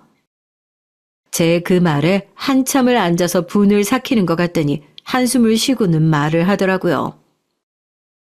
제가 과했어요. 죄송합니다. 사과 하나로 그동안 저희 가족 괴롭힌 모든 게 다 용서되는 건 아니지만 어쨌든 사과를 하시긴 하셨으니까 따님분께 말은 전해드릴게요. 그리고 먼저 고소 취하하시면 저희가 그 다음에 하겠습니다. 그 전에 어머님이 저희 어머님께 사과부터 하셔야 하고요. 네, 알겠습니다. 그렇게 얘기를 하고 따님분은 돌아가셨습니다. 그리고 얼마 뒤에 곽할머니가 저희 어머니를 찾아왔어요. 내가 그때 그렇게 때린 거 미안합니다. 이제라도 사과 받아서 다행이네요. 그 할머니의 성정이 그 정도 말도 꺼내기 힘드셨을 거라고 나중에 어머님은 그렇게 말씀하셨어요. 그것만 해도 그 양반은 엄청 참고 참은 거라고 말이죠. 그 이후에 저희 동네에는 평화가 찾아왔습니다. 저희 집은 동네의 유명 인사가 됐고요. 한동안 온 동네 사람들의 인사라는 인사를 다 받으면서 지냈죠. 밥을 사주겠다는 분들도 심지어 몰래 집 앞에 선물과 편지를 두고 가는 분들도 계셨어요. 정말 그 두 분이 이 동네 사람들에게 얼마나 피곤한 존재였는지 실감이 갔죠. 그리고 얼마나 지났을까요? 두 사람은 이 동네를 벗어나 이사를 갔습니다. 그것도 도망치듯 밤에 말이죠. 그러고는 한동안 소식을 들을 수 없었어요. 아니, 사실은 영원히 들을 일이 없을 거라고 생각했습니다. 그랬으면 좋겠다고 생각했고요. 그런데 그 두 사람과 저희 집은 그럴 수 없는 연인인가 보더라고요. 사실은 그 친구가 내 여자친구야. 아들의 폭탄 발언에 저희 집 식구들이 한동안 패닉에서 벗어날 수가 없었습니다. 물론 지금은 학생이긴 하지만 사람 일이라는 게 나중에 어떻게 될지 모르고 심지어 결혼이라도 하게 된다면 물론 연이 끊어진 부모이기는 하지만 친엄마가 그 사람인 이상 그 집안과는 사돈이 될 수도 있는 거잖아요. 그래, 네가 좋으면 된 거지. 그렇게 말은 했지만 심란한 건 어쩔 수가 없었습니다. 그런 제 마음을 아셨는지 어느 날 어머님이 저에게 와서 그러시더라고요. 부모가 누군지 어떤 사람인지 뭐가 중요하니? 그냥 아이만 괜찮으면 되는 거지. 그런 생각하지 말고 그냥 사람만 보렴. 그 말에 정신이 번쩍 들고 눈물이 핑 돌았어요. 아, 어머님도 나를 그렇게 보셨구나. 부모가 누군지 어떤 사람인지 하나도 따지지 않고 오로지 저만 보고 며느리로 받아들이신 거구나 하고 말이죠. 많은 걸 배운 몇 개월이었던 것 같아요. 세상엔 별별 사람이 다 있구나 하는 것도 배웠고 그런 일로 사람을 판단하거나 편견을 가져서는 안 된다는 것도 배웠습니다. 저희 어머니가 저에게 하신 것처럼 말이죠. 듣기로는 그 동네에서는 조용히 지낸다고 들었어요. 하긴 전국에 그렇게 소문이 다 난 이상 이젠 어쩔 수 없겠죠. 사람 고쳐 쓰는 거 아니라고 생각은 하지만 그래도 바뀔 수 있다고 한번 믿어보려고요. 저희 어머니는 다시 열심히 노인정에 다니십니다. 그 노인정에도 이제 폭군이 없어져서 평화가 찾아온 모양이더라고요. 어머니는 거기서도 유명 인사가 돼서 제가 그런 것처럼 여기저기 인사를 받고 다니세요. 아무튼 과일이랑 고기, 생선 같은 걸 잔뜩 가지고 저희 집으로 오셨길래 이게 다 뭐냐고 물어봤더니 아유, 노인정 할매 할배들이 우리 먹으라고 그렇게 괜찮다고 하는데도 곧 죽어도 들려서 보내주니 원. 아들과 그 친구는 예쁘게 잘 만나고 있어요. 아주 가끔 저희 집에 놀러를 온답니다. 그럴 때면 어쩔 수 없이 그 엄마와 할머니가 생각나긴 하지만 그러지 않으려고 노력 중이에요. 저도 저희 어머니 같은 시어머니가 되는 게 꿈이거든요.